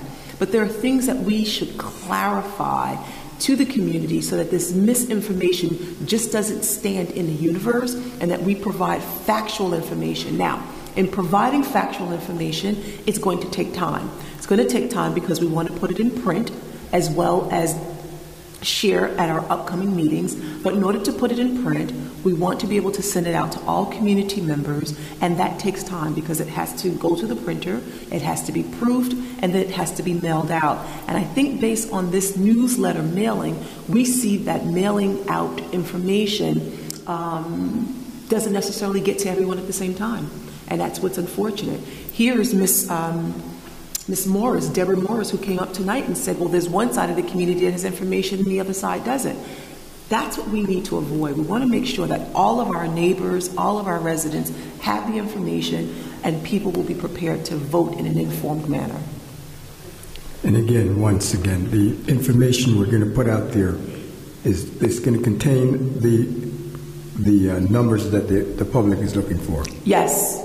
And as far as further PR, what are we doing, even before we get these numbers out, to continue publicizing this? Because that's one of the feedback I've got, that there's not much publicity done in the community, and I'm very concerned about that. Sure. So there is a video that is currently running. I think we have almost 1,600 views of that video. There are our grassroots groups who are going out and they're sharing flyers and they're talking to groups of people. We've been speaking to different individuals. We've been sharing the information. The one-page fact sheet that looks like this, was mailed out to all of our families in the district. This has been widely disseminated. You can find this in town hall. You can find this in different places. Some people have taken this out to the various organizations here in our community. The newsletter has gone out, and like I said, unfortunately, some people received the newsletter, some people have not as of date. We will continue with video. We will continue with information sharing, not only in social media, but also we realize that we have residents who rely on mail. And so we do have a mailing that will go out as well. If this is going to be the case in terms of changing the date, the first line of plan of action is to release a press release to the Journal News so that that information is widespread. In addition, everyone who is on the mailing list to receive a newsletter will receive a letter explaining the new date and why the district has made that decision. So we're going to continue our efforts with video, with print, with presenting. I myself am being interviewed by Westchester Cable, and so I will be able to use that platform. We have our TV studio. There's information running on our TV studio. We're trying to communicate with people in the various modalities. Are we going to put out another newsletter in addition to this?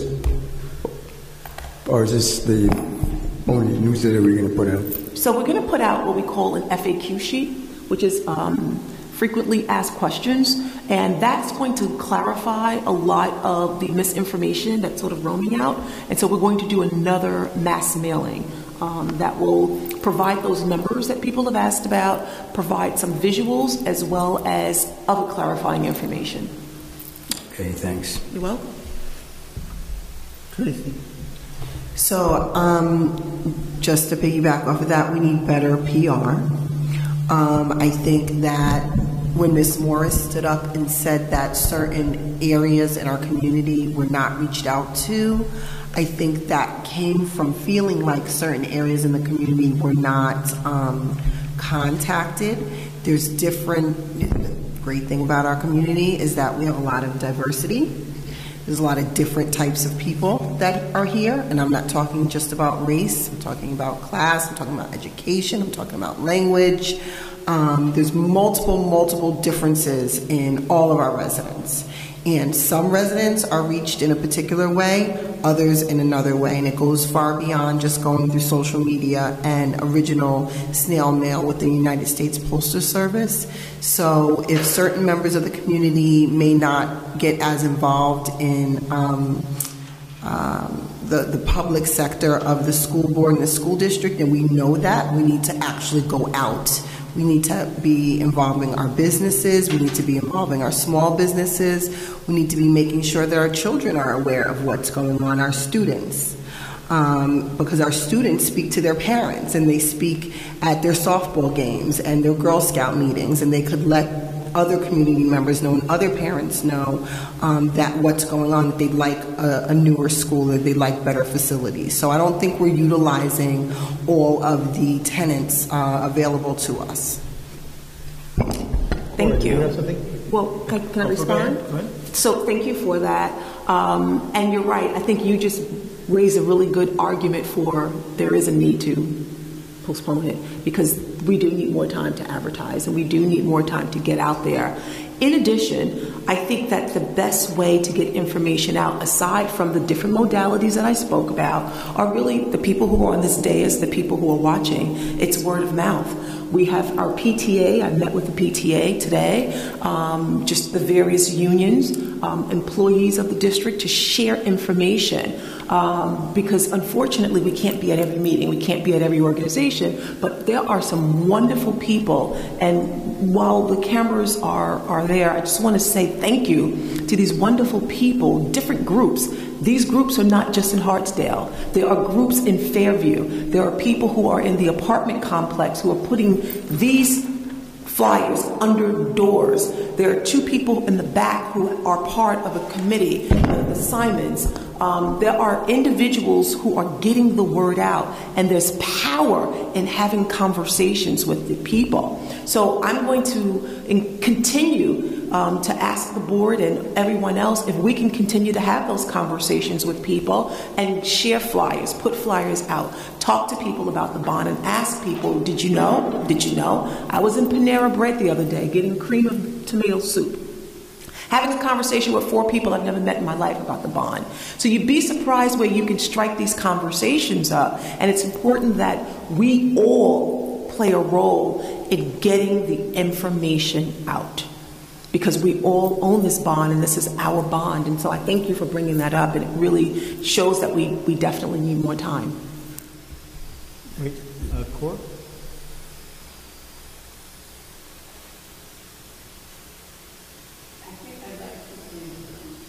I think I'd like to have 2 things clarified for me.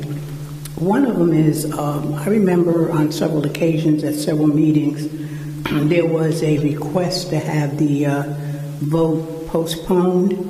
I remember at one point Tracy, I think, even asked that it be postponed, and I think we were told that it was because of the cost and other things that we needed to have the vote as early as possible. So what you were saying now is that a few people have said that there are people out there that don't know about it, but we knew that from the beginning, that people weren't out there and didn't know much of anything. So now we're postponing it again, and I suppose that the cost will go up again because we've postponed it. I'm just curious. It was just curious to me that several people, including Tracy, had asked that we hold off on the vote until at least April or May, and now we're going to March. That's one thing. The second thing is, I've got a lot of people who have spoken to me in reference to the traffic situation and wanted to know why we haven't talked with Greenburgh Police Department, who would be the most knowledgeable about, the traffic and how it would affect the different areas that are now complaining that they may be impacted by the traffic. So can you answer that and just give me some inference as to why the police department wasn't involved in this, or if they were? I can say that I think his name is Rexon. We did have a meeting with the town of Greenburgh to discuss traffic issues, and there was a presence from the Greenburgh Police Department at that meeting. We worked through the problem for a couple of hours and didn't come to a solution that was amenable to both parties, and then the town later on decided they wanted to farm it out to an external contractor, an external vendor, to try and go into more depth and detail on it. But the police department was initially involved. They were. Okay, there was one other thing that I wanted to ask about this, and I think it's been talked about already, and it's just the fact that there are certain areas of the community that don't feel as if they've been given enough information, that they have not been given as much information as other areas of the town, of our community, Greenburgh Central 7 community. So I'm asking the question, why is it that the Theodore D. Young Community Center is the last entity to be That's just the way it fell on the calendar. Yeah. And it was just a matter of just scheduling, and that's just the way it fell on the calendar. R.J. Bailey is on twice. The Theodore Young Center, we also have the Greenburgh Public Library, we have Highview School, and of course Woodlands Middle High School. Okay, the thing that I think I need to make everybody aware of once again, sometimes you get the biggest crowds out to hear is through the churches. Yes.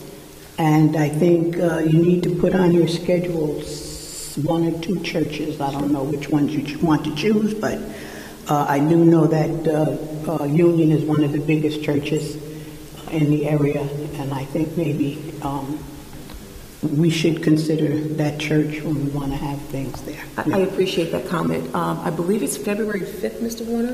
Mr. Warner and I will be meeting with the Ministers' Council, and we're hoping that we could schedule that, again, need more time, because that meeting is going to be on the 5th, and there's a Ministers' Council breakfast where we were invited to speak to ministers. And Calvary, too. Calvary's got a big... Well, that's where the meeting's going to be, at Calvary. Okay. So we're going to meet at Calvary on the 5th, so thank you for that. We're on the same page. Yes, Dwayne. Another concern I heard from the public, are we going to have more than one polling place for folks that probably might have difficulty going at the high school, or such as one year at Bailey or somewhere else? Do we plan on that? No, we did not. We did not discuss that. So, I mean, that's the platform we can discuss now. Yeah, well, I think we ought to consider it. And I don't know what the cost is. Sure. But, it's very from the way I heard it, it's not too much money, and even it is. I think we have to give or show the community that we're trying to make it easy for everybody to come to the polls and cast their ballot. And we're not accused of voter suppression, which I thought was, unfair accusation to make. But so I think we can take the leadership in providing other polling places, because this is very, very important. Absolutely. And we need to give every single person a chance to come out and cast their ballot. So I think that's something that we need to consider. Mr. Neely, when Ivy Kraus gets back, we'll get some more information. I'll put it in Friday's packet to consider the second polling place. Can I also say that you're going to gather or have Ivy gather the information? However, we'll get it. If it is a large cost, can we consider having busing maybe, or some sort of assistance with transportation up to? We got to be careful with busing. Oh, if we're sponsoring buses, we got to be really careful. Or maybe work alongside any community agency that wants to provide busing to get people up to campus, if we cannot do more than one polling place. I'm just trying to think of solutions if that becomes an obstacle, if it's too expensive, becomes an issue. Terry. Dave, could you have a conversation with our attorney to see if that is possible to do? I think we can't do it, but we should check with our attorney to see if we could do something like that. Okay, we'll do. Nicole, do you have insight on that? Because I know that it's not legal. Yeah, it's not legal to do that. Thank you.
Our community is unique, and so we do have civic associations, but there's a very large section of our community that has inactive civic associations.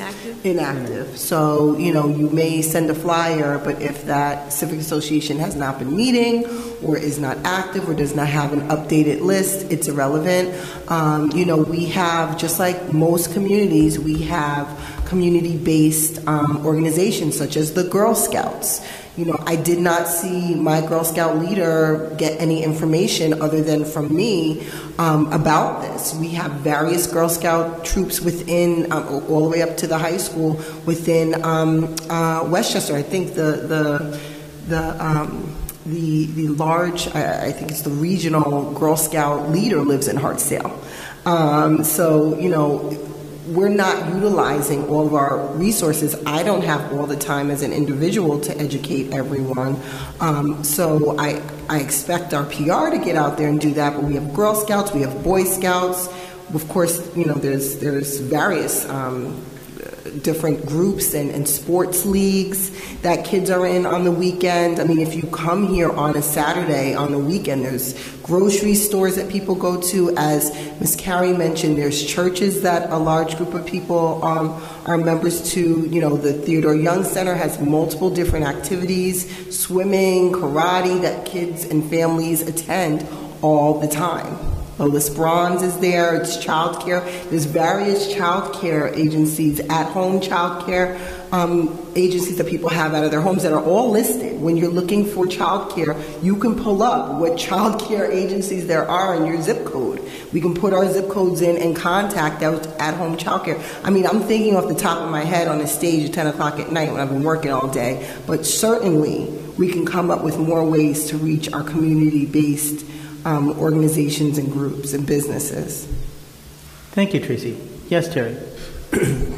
I thought much of what Tracy said was very good. And just taking it a step further, this sounds like something that the Community Engagement Committee should be doing. So, you know, I just throw that out to you, David, to perhaps you and the folks on that committee could organize to, you know, get the Dad's Club basketball schedule and hand out flyers. And again, we might have to, I don't know if board members per se could get that involved, but you can ask our attorney about that. But certainly, certainly we have flyers and the other people. That is a district committee, right? Or which one is it? It is. It is a committee of the district, as opposed to a committee of the board. It's a committee of the district. Yes. Yeah. So, right. So they can do some things that I'm assuming we can't, but I would suggest that that's a place to start to do the grassroots effort that Tracy laid out. Is there any other discussion? Yes, Cora.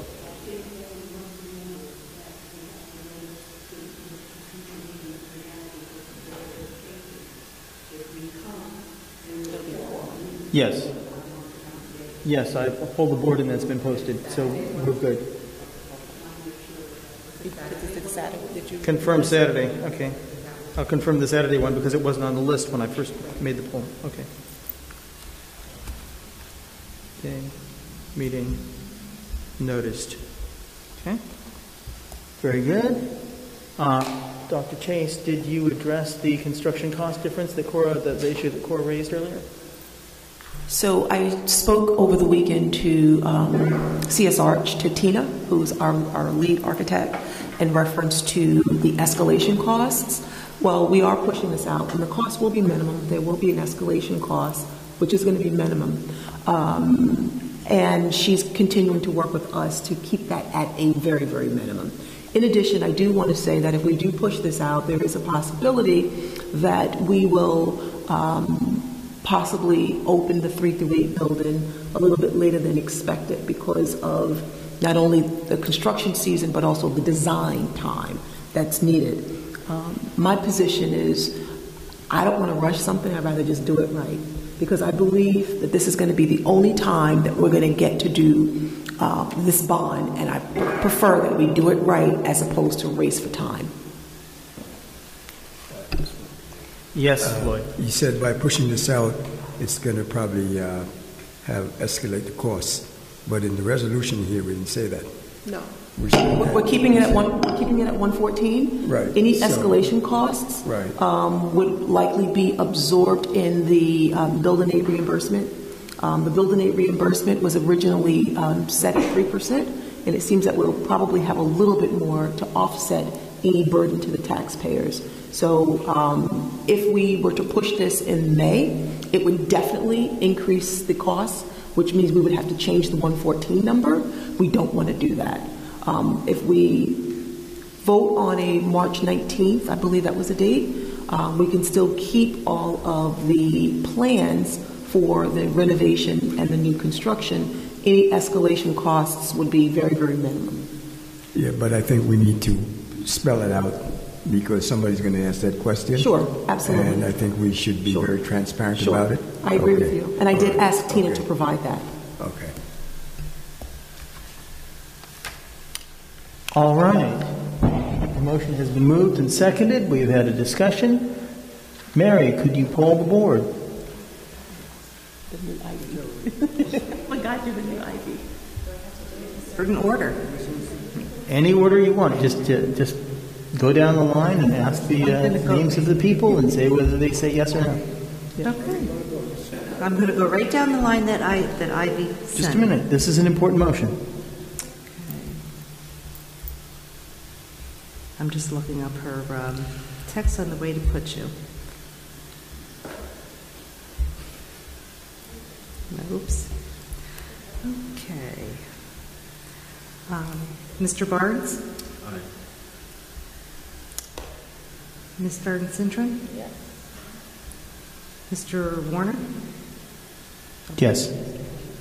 Mr. Williams? Yes. Mr. Newland? Yes. Ms. Nares? Yes. Ms. Carey? Motion passes. Unanimous. Congratulations, Mary.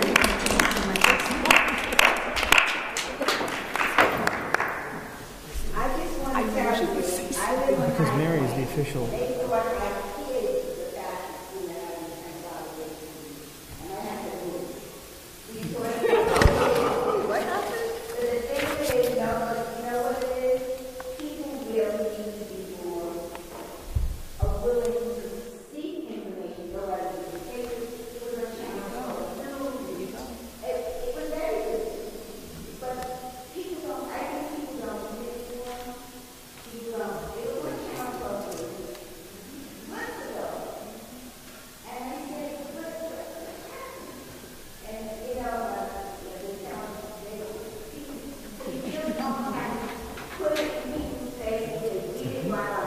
In multiple times, in multiple ways, yeah.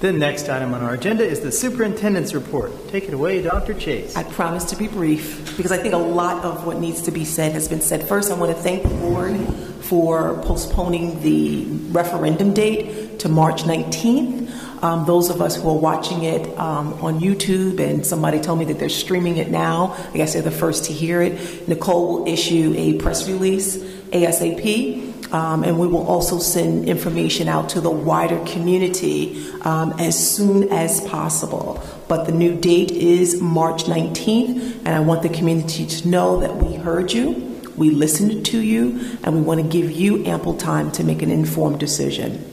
I have a couple of announcements to make, and then we'll move on with the agenda. I want to congratulate everyone in the Greenburgh Central School District. Last Thursday, January 17th, we received our accountability report, our status from the New York State Education Department. I am very pleased to announce for the 5th year in a row, we are a school district in good standing. There you go, give it up. In good standing, that's all of our work, everyone's work.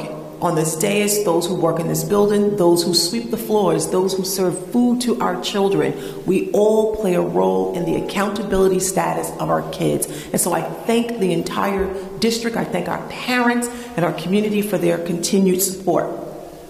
I also want to just announce that I received an email today from a group called Feeding Westchester, and they're asking superintendents to share with their communities program that they're offering to families who might need support during the government shutdown. And I feel obligated to just share with those families who might be listening, or you might know a family who's listening.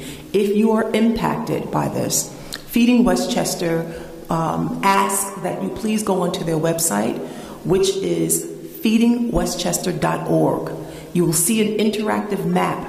Click on the map and you will find locations that will support you in terms of feeding your family during this time. Again, feedingwestchester.org.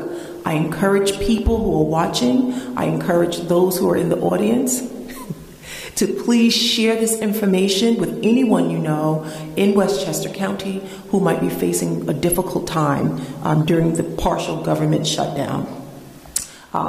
They will see on this website access hours where families can go to the food pantry to get food as well.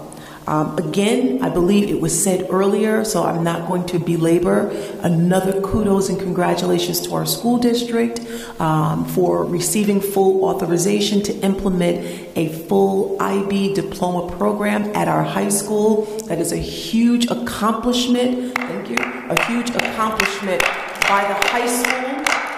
What's even more awesome is that we are a full IB continuum school district from K to 12, which means all of our schools in the Greenburgh Central School District are IB offering schools. We are one of 9 school districts in the United States of America to have that status, and it's something to celebrate.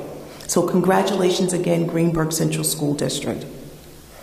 I'd like to welcome Ms. Jill Post to the Greenburgh Central School District. Those of you who watched us at Highview Elementary School last month were introduced to Jill Post. She's our new director for student services. She started her position here at the Greenburgh Central School District today. She had a chance to be our PTA council president, and we will begin to form meet and greet meetings so that our parents who will definitely seek her services will have an opportunity to meet her, and we want the community to meet Jill as well. She plays a very, very important role in our school district, and we're just so happy to have her join our staff.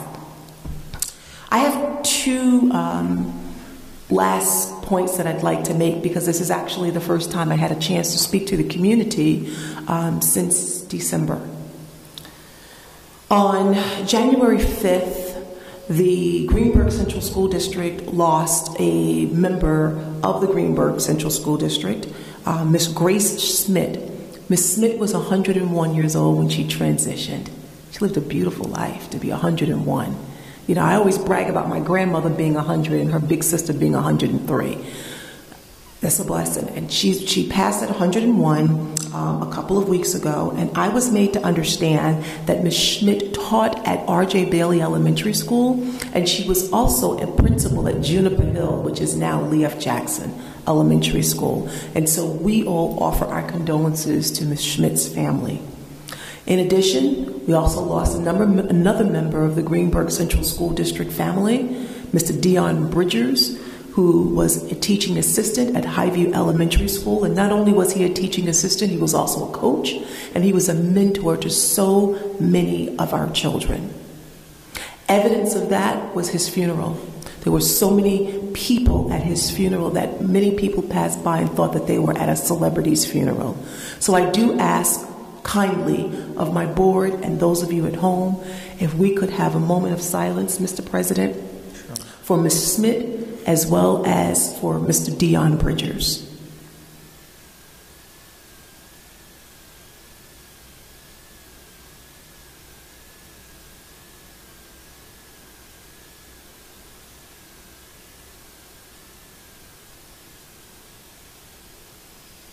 Thank you.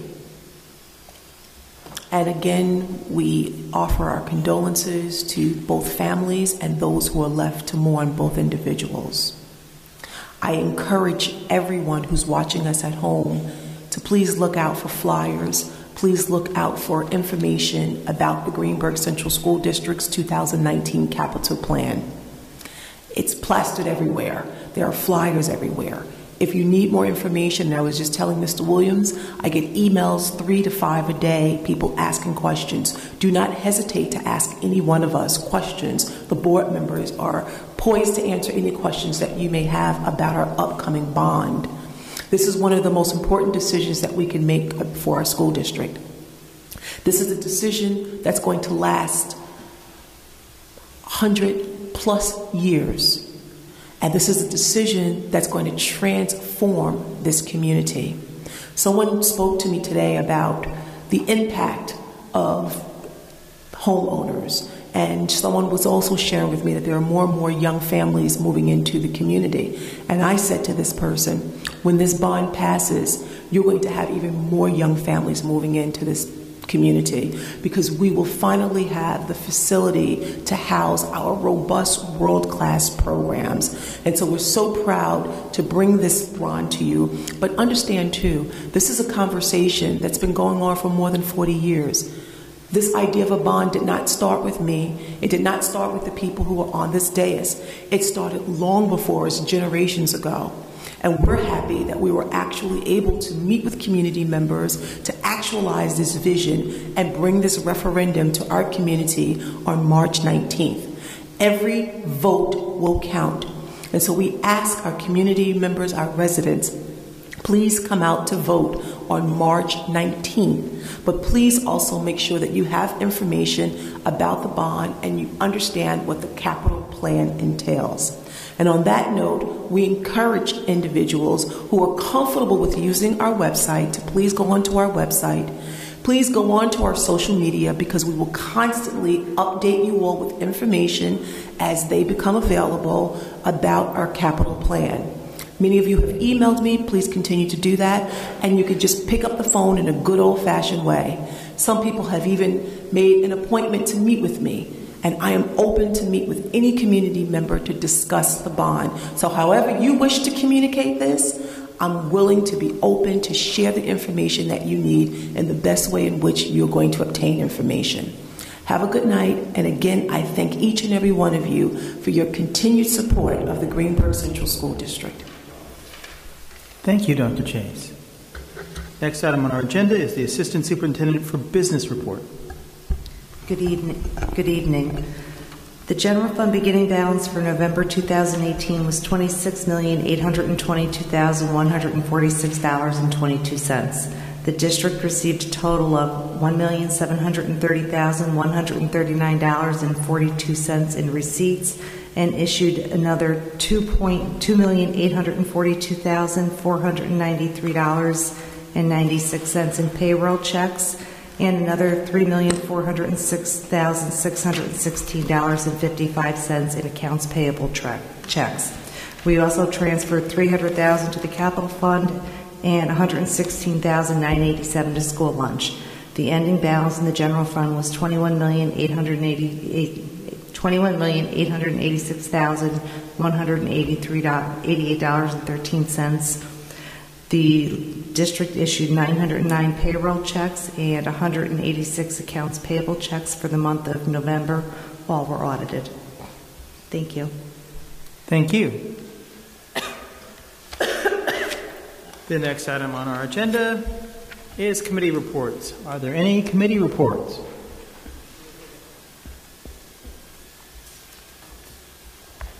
All right, I have one. The Fiscal Planning Committee,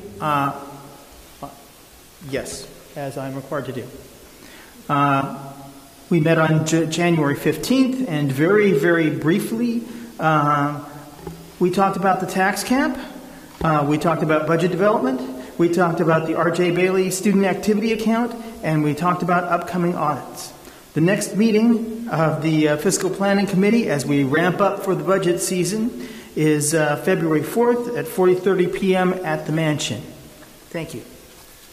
Are there any other committee reports? Okay. Approvals. Instructional personnel items. Do I hear a motion to approve the instructional personnel items presented to the board for approval this evening? So moved. Do I hear a second? Second. All in favor? Aye. Those opposed? Abstentions?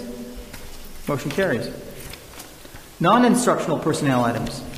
Do I hear a motion to approve the non-instructional personnel items presented to the board for approval this evening? So moved.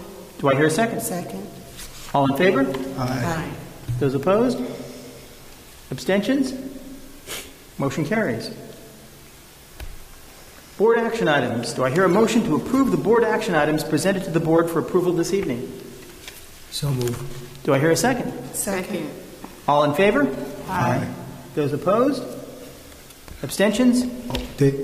I'm sorry that I didn't catch this earlier, but just on the board action, we have the appointment of election inspectors For February 12th? Right. I believe there was something in the... It rescinds everything. It rescinds all that and changes those Got dates. it. Okay, thank you. If not, you'll probably see another rescission. Okay, all right. All right. Finance items.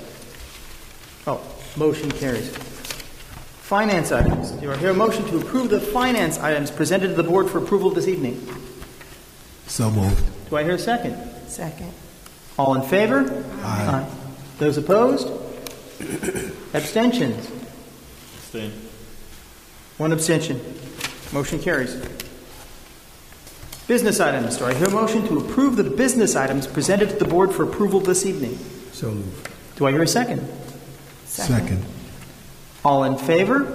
Aye. Aye. Aye. Those opposed? Abstentions?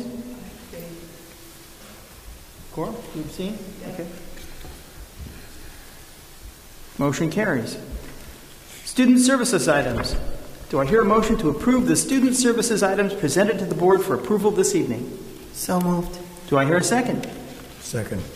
All in favor? Aye. Those opposed? Abstentions? Motion carries.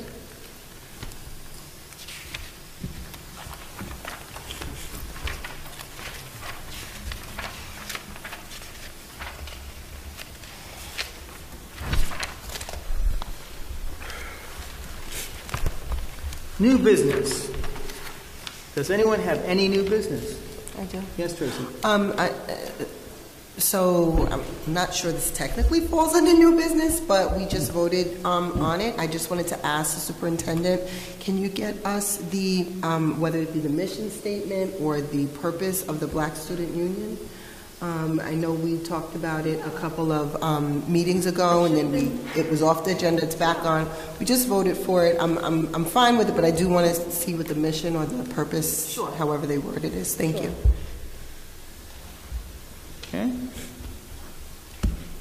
Is there any other new business? Cora?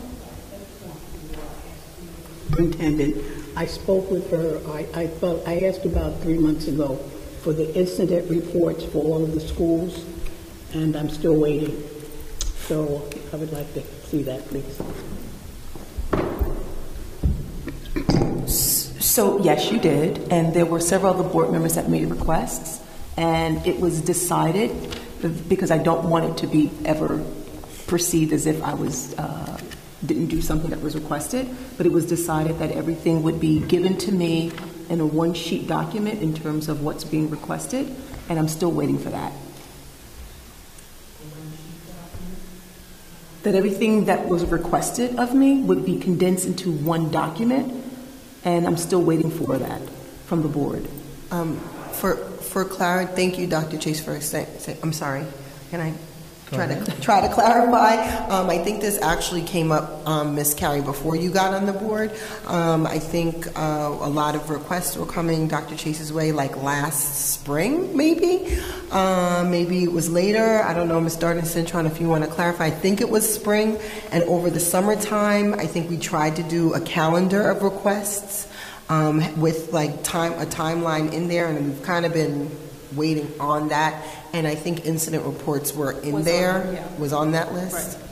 So as soon as the board just give me that calendar, I'm very happy to provide any information. But in the meantime, I can give you the monthly if you'd like until I get that. But I'm just still waiting for it. And I think, just in fairness to the board, because I never want anyone to think that the board isn't giving me information, but we didn't have our winter retreat, and that was one of the items that we were going to go over in the winter retreat, so I think we're still waiting for that. Speaking of which, we need to schedule a winter retreat. Let me ask you, how many people here can actually make it on Saturday, February 2nd for a possible winter retreat? I can make it in the afternoon only. Okay. Dr. Chase, you can't? Okay. 2. I can make it. You can't make it. All right, so we've got one afternoon. I can make it in the afternoon, obviously. Jeff, can you make it? Jeff can do it? Okay. Antoinette? For the second? Yes. Superintendent said that she can't make it. That's correct. I just find it strange that we would attempt to have a retreat without the superintendent? Yep, I'm not available. Okay. Sir? The retreat is a board meeting. The retreat is a board meeting, and we don't have board meetings without the superintendent. So you're saying it's not happening? I'm saying the retreat is a board meeting, and we don't have board meetings without the superintendent. That would be a no. Okay.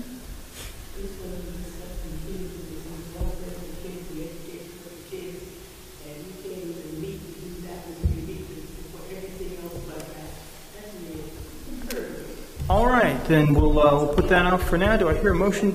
Wait, let me ask you, Cora, do you wish to go into closed session?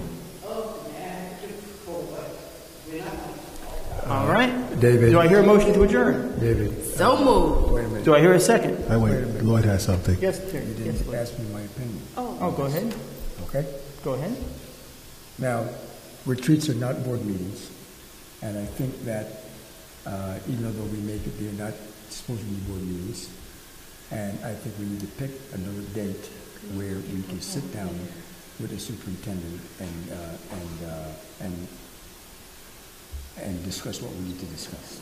And I'll work on that after this meeting is over. Fine. I'm confused. All right.